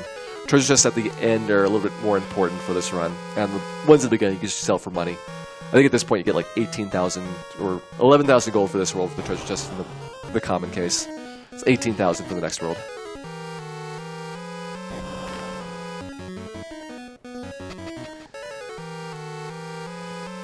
Probably a good time if you got anything, Mick. A couple things. We can always plug some stuff as well. So we got $30 from Folo Kinix. How dare these people choose good taste? Join me, my brethren. I agree. We got $10 from Bard. My 2 rules for RPG Limit Break: always watch Game Boy runs and always watch Gyre. Two good rules. Everything this year and keep up that great couch commentary too. Thank you very much.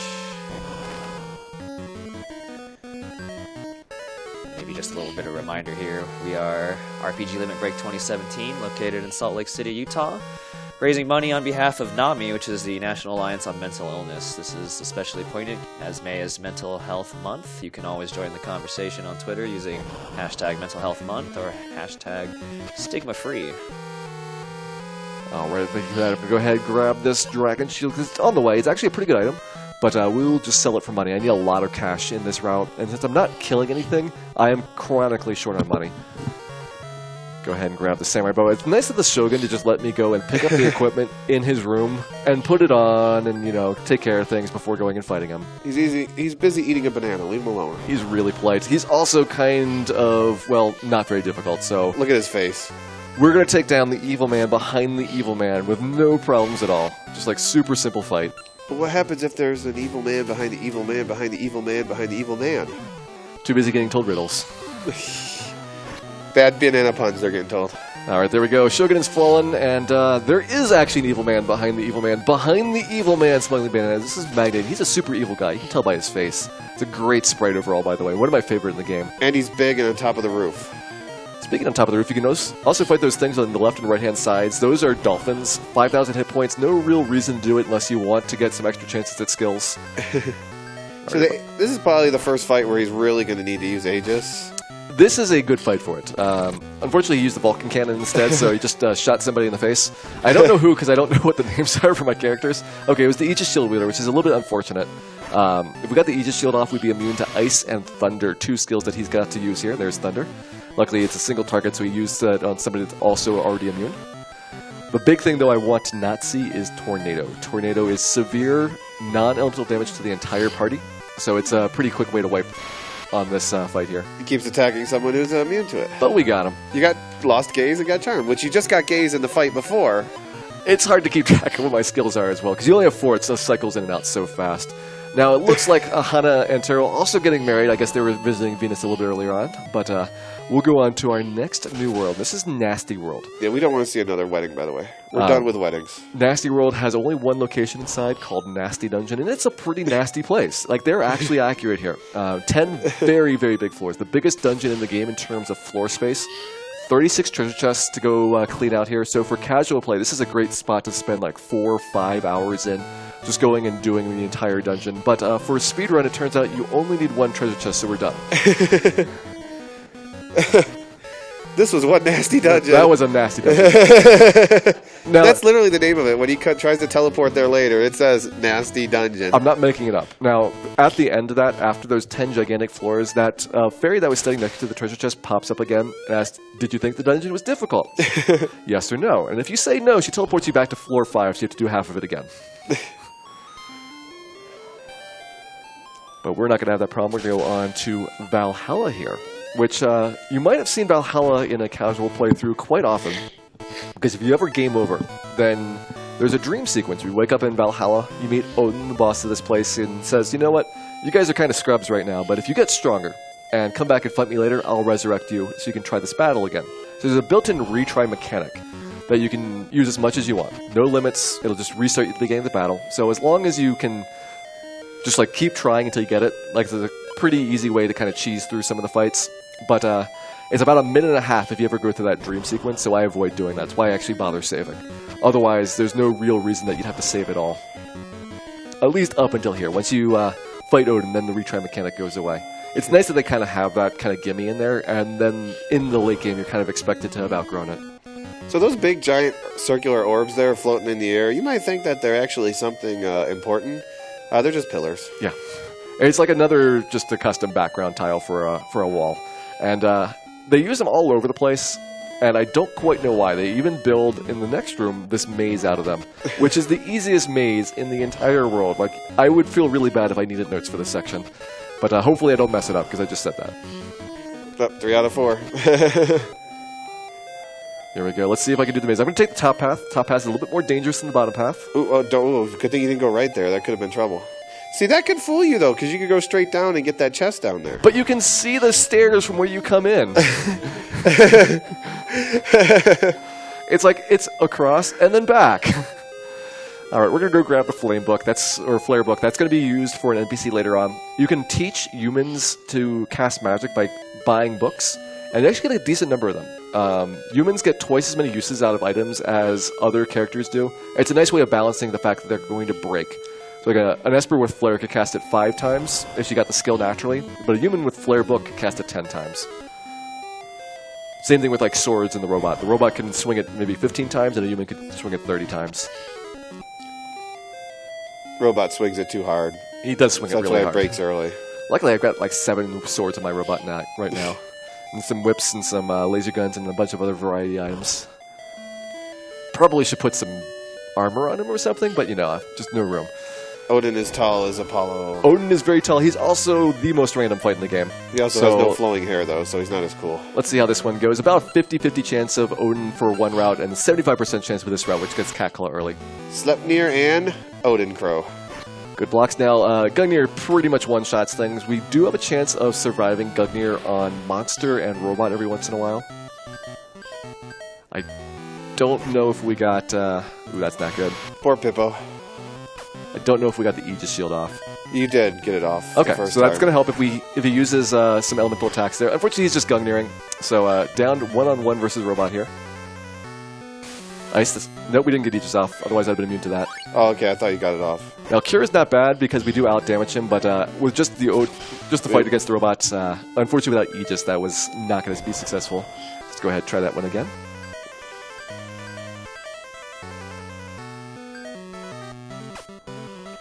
Odin's Crow. Surprised to not see Odin Crow die to Samurai Bow. That's actually really rare. If we get Aegis off, though, it'll be okay. Okay. I'm happy with that start. Okay. You're going to tank. You're going to, I guess, beam the Crow, and we'll start cat clawing on Odin here. I would love to just do everybody on Odin, see if we can get him down, but with all 3 of the monsters still alive, it's a little bit dangerous for that. And speaking of danger, the Sleipnir guy. There is a bug in the English translation. There's like a text trigger that's supposed to cause a fixed amount of gold to drop, 37,450. But if Sleipnir meat drops, because of the bug, it only gives you 330, and gold is very important for me. So we're hoping no Sleipnir meat right here. No Sleipnir meat.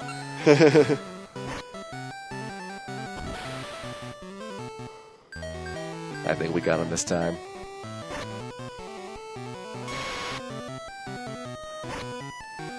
There he goes. There you go. No Sleipnir meat, alright. Yay! And again, that's a translation bug, so the Japanese Saga 2, you don't have to worry about Sleipnir at all there. And you just raided like 8 of his Magi. Okay, I'm going to go ahead. Pegasus, which is Magi we picked up in Nasty Dungeon. This is Teleport, and I'm going to teleport to... Nasty Dungeon. Not lying about it. Teleport to Valhalla, which is the dungeon I'm standing in. And the reason I do that is because after you beat the boss, there's a teleport location on the right-hand side of the world. That saves me having to walk out those last 2 rooms there. And unfortunately, that's the last time the teleport can be usefully used in the run. It's so generous that they gave it to you at the end. It is nice to see it at least. The answer.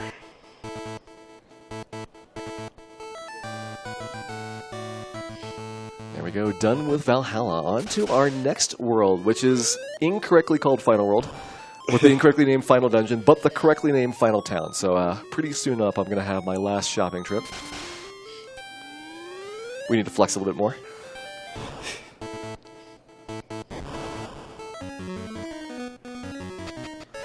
Might recognize Ice Crab from Mystic Quest later on.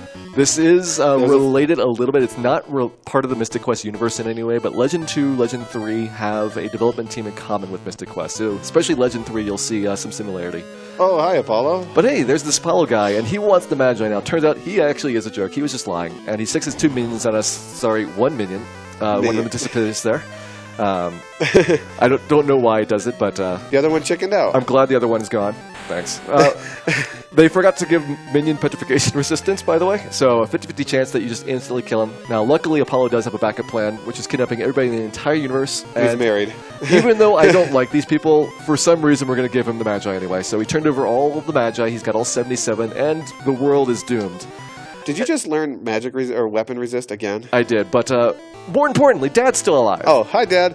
He was faking it. I don't know what's going on. He's been running out windows, pretending to blow himself up. He just doesn't want to talk with his daughter. It's kind of sad. But Dad's joining the party again, and there's a secret 78th Magi, which he's been lying to us our entire lives about, telling us there's only 77, but really there's one more here in this quote-unquote final dungeon, which is actually a pretty fun one. The longest dungeon in terms of floor count in the game, but they're back to the relatively compact floors. This one also has a bunch of secret passageways that I'll mostly be skipping. And it has great faces on the walls. It is entirely built out of Screaming Skull, which is a nice decorative touch. It beats checkerboard floors. No, it doesn't, but it's number 2. Karate there is another martial arts item, so like the headbutt that we got before, headbutt, judo, punch, karate are all part of the same line of items, which are only used in the speedrun for agility bonuses. In practice, they're very difficult to make use of, because they have a large number of charges, and they're weak to start with. But as you get closer and closer to 0 charges remaining, they get stronger. So like I think punch is like 80, karate is like 40 or something like that. So you have to use them a lot before they're useful in combat. Like probably more battles than I do in the entire speedrun for like a punch. Now I don't think I need this extra money, but I'm going to go ahead and grab the Arthur armor here just in case. Been doing pretty good on item drops, and this is 25,000 extra gold. I would definitely get this if I got the Sleipnir. In fact, I'd probably get this and one more item if I got the Sleipnir meat drop.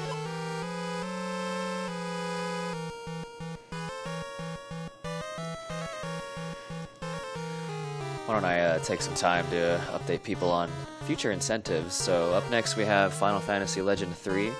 There are 4 character names still available, as well as an incentive that will continue throughout the entire run as far as what the color scheme is going to be used for that run.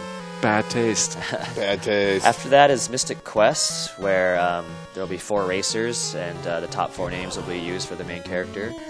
And there's also a gajillion things to name for Earthbound. Now, if naming's not your thing, Kingdom Hearts will follow Earthbound, and there's a number of incentives there that could actually use a lot of love. So there's a lot of options for y'all out there.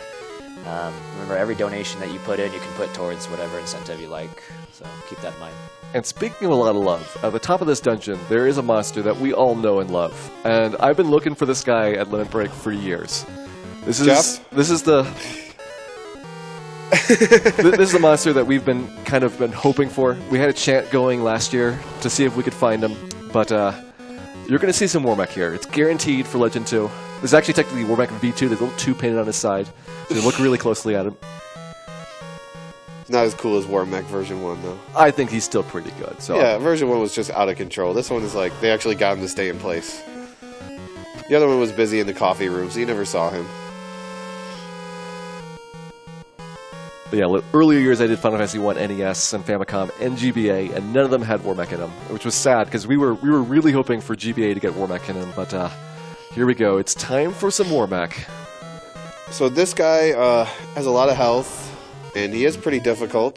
10,000 health. He's got the nuke bomb. He uses missile more often, which is less damage. I'm going to go ahead and put some gear on before we actually get to the Wormek fight and save the game, of course. Oh, yeah. Don't want to die on Wormek. So Dad's going to need that flare book we picked up earlier. Good thing I managed to get some gear for Dad before we knew he was alive. And Takate Boots. It's going to increase his magic skill. Karate on our robot here. Going to replace our headbutt. And because I think we did not take any damage here, I can just go ahead and save. I don't need to heal with Dad. Okay, Wormek. So here we go. Wormek time. Okay, I need to change him. He's on Aegis Shield, which is now gone because Paulo took all of our Magi. So I guess we can just wind him up. Wind up. And I need Dad to shoot him with a magnum. Dad should outspeed Wormek here so we can get a flare off. There's that missile. So now that we've taken damage, we're going to have Dad try to start healing people up. So that's what his heal staff's going to be useful for. Okay, and heal staff. Little powerful. There's the nuke bomb. We don't want to see that. Ugh. Not a good fight so far. I mean, as long as we don't get nuked again, we should be okay. Wow. It's missile, that's not bad. Now, the robot doesn't get as much healing as everybody else because healing is based on the caster's magic power plus the target's magic power. Man, you're having no luck. No luck on the nuke bombs. No luck on everything right now.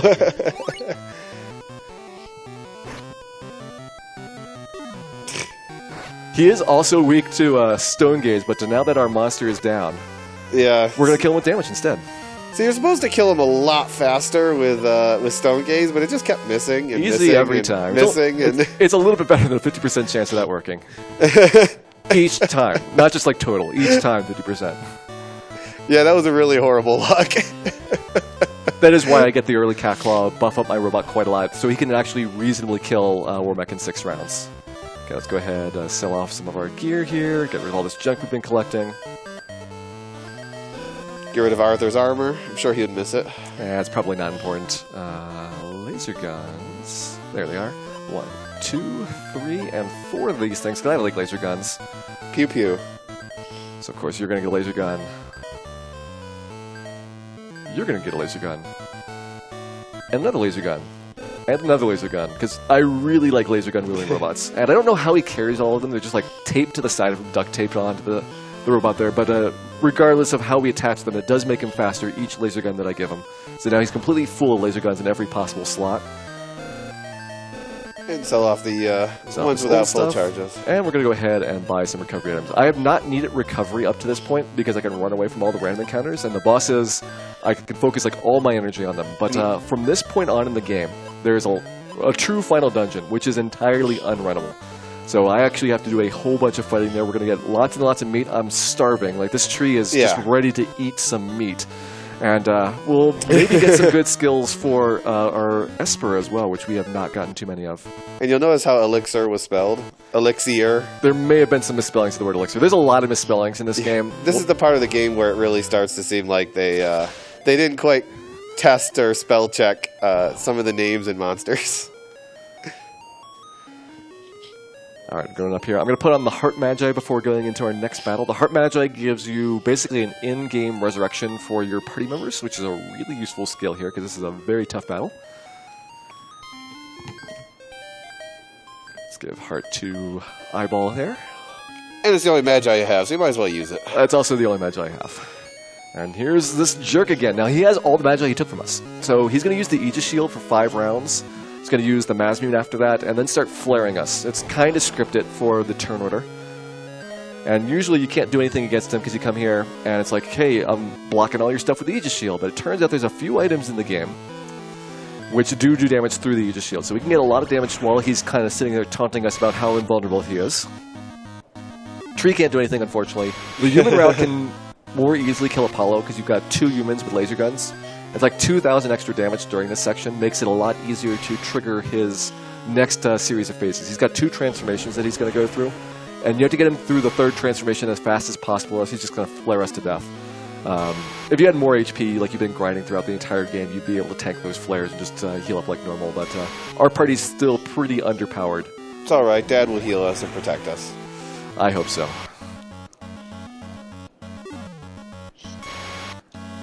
Tree's too busy flexing to deal damage. Just about through our Aegis Shield phase here. I used to count out 1 through 5 for the turns, but there's actually a music cue for it. Plus there's the text, so there's 3 ways of telling when he's going to go to the Masmune.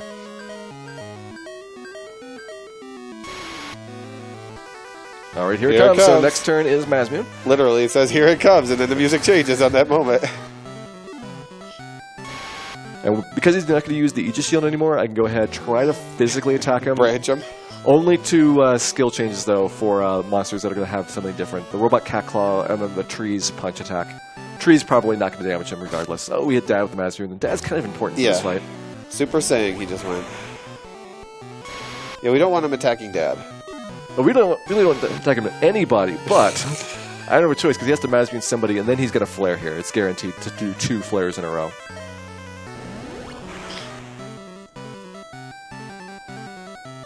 Come back to life with Heart.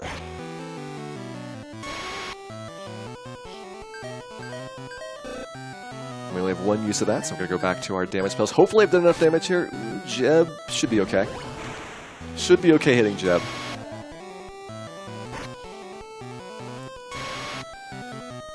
And we want to see a transformation here and not a flare.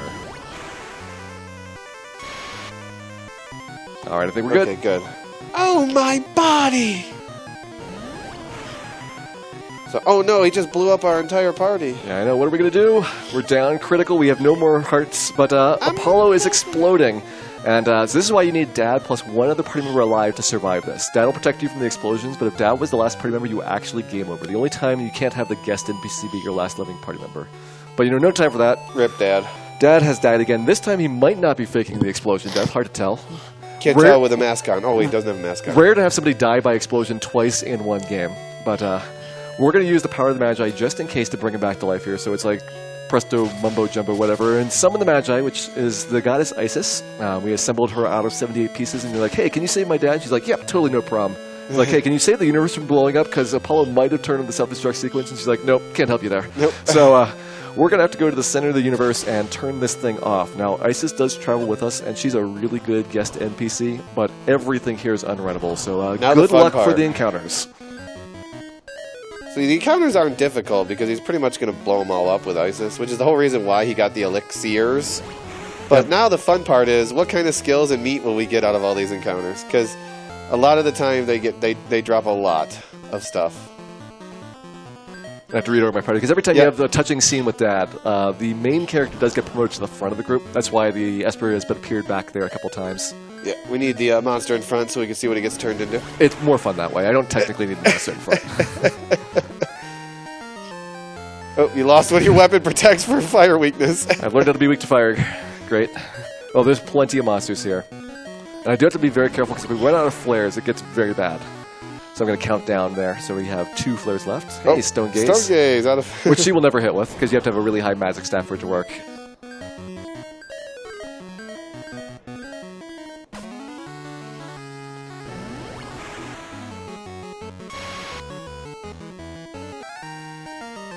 Still no meat. Wow. And I hope we get a good monster at the end. I do have a guaranteed monster. Madam Butterfly is going to be our upgrade from our Watcher. But the other monster, I have no idea what I'm going to end up with. I got a couple of ones that I like. That was my last flare, by the way. Ooh, we lost Stone Gaze to get Stone Protect. Really quickly into that menu, you can get a battle as soon as 6 frames after that last encounter. So, very, very important to menu quickly. That's because you're forcefully pushed forward, even if you're not holding the D-pad down, and it could be like on the very next tile where an encounter occurs. Lost Stone, gonna get Gaze. Wait, you went from Stone Gaze to Stone to Gaze. It's hard to keep track of these.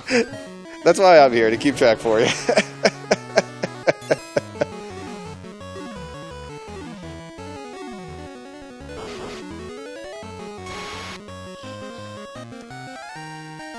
Come on, we need some meat here.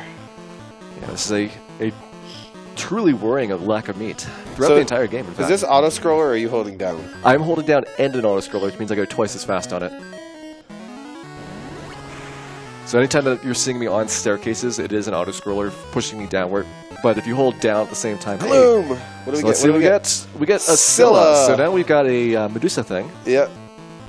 I mean, anything's a big upgrade from what you had before, so it's nice getting at least that first bit of meat in there. Wiggle, wiggle, wiggle. Pudding. Pudding sounds like something good to get. Pudding is delicious. I could go for some pudding right now. I know. Let's get some pudding meat.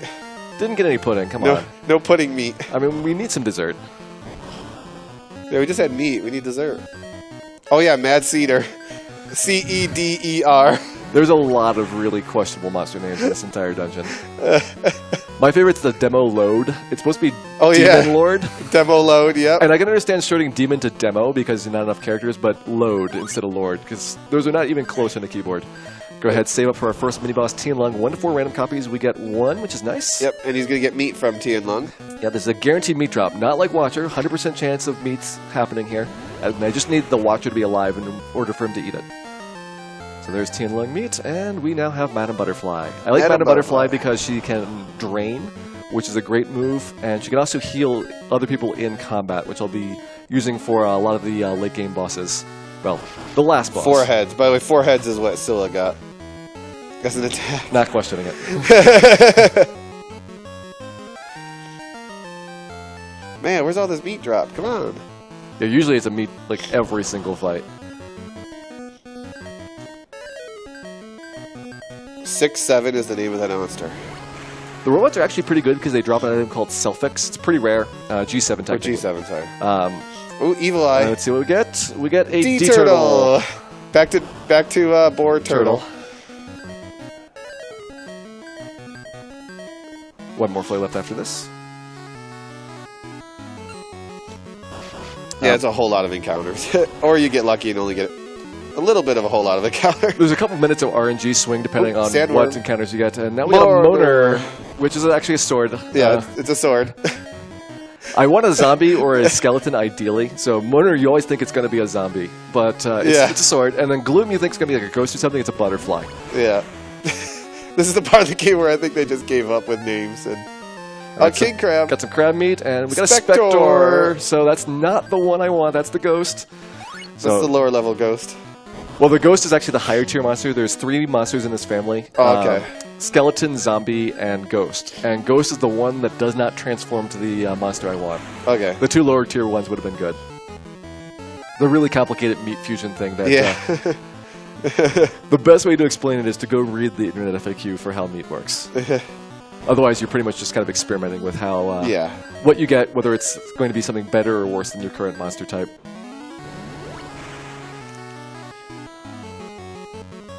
Iron Man. He is flexing pretty good there. We are Iron Man. All right, Sleipnir, I'm going to go ahead and have you guys target Sleipnir because it's likely to live through the flare here. There's a couple Sleipnir monsters meat. that do have enough HP to survive flare, so I just go and have to manually target them. Otherwise, I try to just do auto cursor through there. Gunfish, by the way. It's a pretty good fish. I would like a gunfish. Just to, like, show him off. He's happy. One more flay left after this.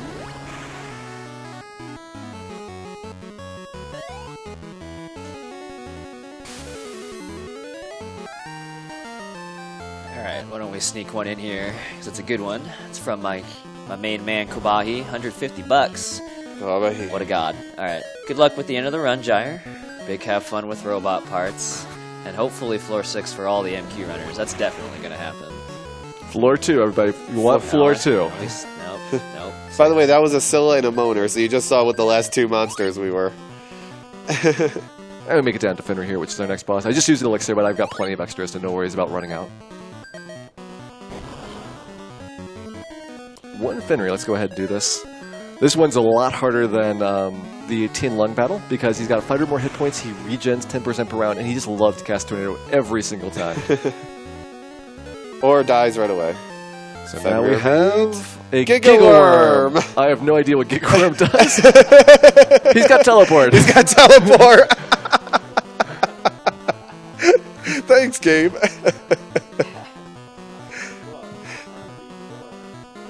We'll keep Oh the yeah, we'll we gotta keep, get. We gotta get. Well, you know who? We'll keep the Gigaworm. He's fun. Are we gonna get the encounter? We might. I don't know. Like, I have no idea where we are in the encounter cycle, so anything could happen here. This is the last floor of the game. We're heading up to the final boss section. This is kind of like the crystal area in Final Fantasy IV. It reminds me very strongly of that walk. Haniwa.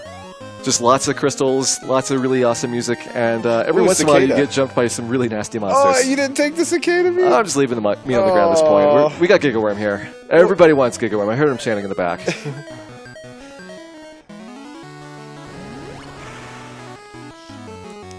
What if you get pudding here? I mean, I could go for some pudding, but I really wanted Slime God if I could get him. It's my favorite of the monster types that I can easily get from the Fenrir section for Yeah. it. But at this floor, any meat drop could be the last one you get. So you don't want to be stuck with a monster that only has like 1 or 2 spell casts. Yeah. And I like that he's got both Fire and Tornado for the last boss. In fact, I should be tornadoing during this section as well. That wouldn't have to even bother targeting. Well, Gigaworm has tornado.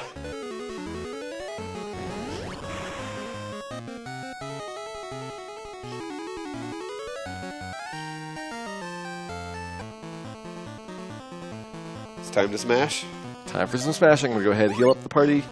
Put our Esper in the front slot. I don't know what Cursed actually has an impact for this fight, but just in case, I'm going to go ahead and heal her up. If you had Flexing Tree, you could have Hulk smashed this thing.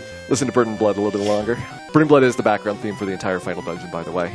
Just you don't get to hear very much of it usually. And here we go, final boss time. Arsenal. So Arsenal is tough. Let's go start with the fires. So he has 4 cannons around him right now, and that's the first phase, is to get rid of the 4 cannons.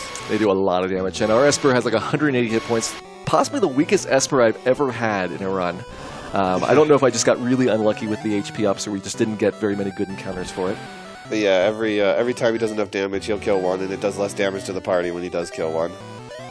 So we have to break all 4 of them before he next goes, or else Esper dies here. So Until he starts smashing. Goodbye to our main character. Pippo, you served us well. There's 3 cannons down. So once the cannons are dead, he'll start doing something called the small. Well, we call it the small smasher. Yeah, small smasher is not too bad. There's 2 attacks, both called smasher. Small smasher, not bad. Big smasher, that's gonna hurt. Yeah. So let's go ahead, heal up robot first. Big smasher has a huge damage range from, was it 90? 99 to 639 at random. Yep. No way to dodge it or block it or reduce it in any way. So you just have to hope we don't get 2 big ones in a row, is the big thing. There's small smasher. You'll know the big smasher because he'll open up and fire it from the doors. Big smasher is going to be where things get real in this fight. And I think we're going to get big smasher this round. So we go Yep. big smasher time. You can Big tell the music smasher. changes as well. So that's what we get. Damage rolls. 261, not 200, bad. 225, not bad. 351. Good damage rolls. Average-ish. Good damage rolls. We just don't want him to double turn here. We don't want Madam Butterfly to miss. And ideally we get another Cackle in here. We need a good roll for Robot to survive. It's not guaranteed at this point. Okay. Oh, that's good. So we got nice. Cackle. Nice. But we're below the max. So 639, that important number to look at here. So everybody could get wiped right now. Yeah. Okay. You're dead? You lived. So Madam Butterfly cannot miss. I think she's got like 1 hit point. Okay. So come on, Madam Butterfly. She's still alive. She's got 7 more than the max damage. Yeah, so she can't die here. Max damage. Wow! And Arsenal falls. 6 hit points to spare. That's not the time yet. We have 1 more cutscene to go, but 6 HP to spare, so no problems at all. Just enough. If only you would have eaten that meat at the end, you might have had a better worm. Right on. Well, I'm going to go ahead and talk to Isis here, and then congratulations for saving the universe. She says, get out of my dungeon. And it's like, well, we're going to talk to you later, of course. Come visit. And she's like, no. I'm going to sleep for 1,000 years. Good night. So we leave, and sadly saying goodbye to our wonderful Burning Blood music, wonderful crystal area, and there is a small reward, though, because at the top of the stairs here, going up our elevator, we get to be reunited at last with somebody near and dear to our hearts. Again. As per course, reunited with Dad. That is time. And that's Time. Final Fantasy Legend 2. Time could stop at any point. There we go. Hope you guys enjoyed the show. It's a really fun game overall. Pretty easy to pick up. You can get about a 2.5-hour run very quickly in there. Under 2 hours is where it starts getting challenging. And then once you want to start going for the world record attempts, it's just like the RNG you saw, the can't runs, the watch your meat drops, the late game bosses, everything has to go perfect. And that's what makes it really tough overall, which I think we're going to see another variant of that coming up real soon now. Robot parts! So Mr. Big Fun Balls for Final Fantasy Legend 3 is up next. He has been doing some great hosting for me. I want to thank him directly there. I want to thank High Spirits. Thank everybody. Brought all their bananas. I didn't turn around, so I didn't see any bananas back there, but I'm sure there was nothing illicit about those bananas that you saw on screen today. Before you run off, though, I want to let you know there was a $200 donation from Chris V, and it's to your choice. I think we need some more Jeffs, so if you've got other characters you need to name Jeff, I would love to name everybody in your party Jeff if I could. Okay. We could probably make that happen. Oh, no bad taste? I assume we're going to need to run ads and stuff, so just hang tight, y'all. All right, and with that, thank you, everybody. Good job.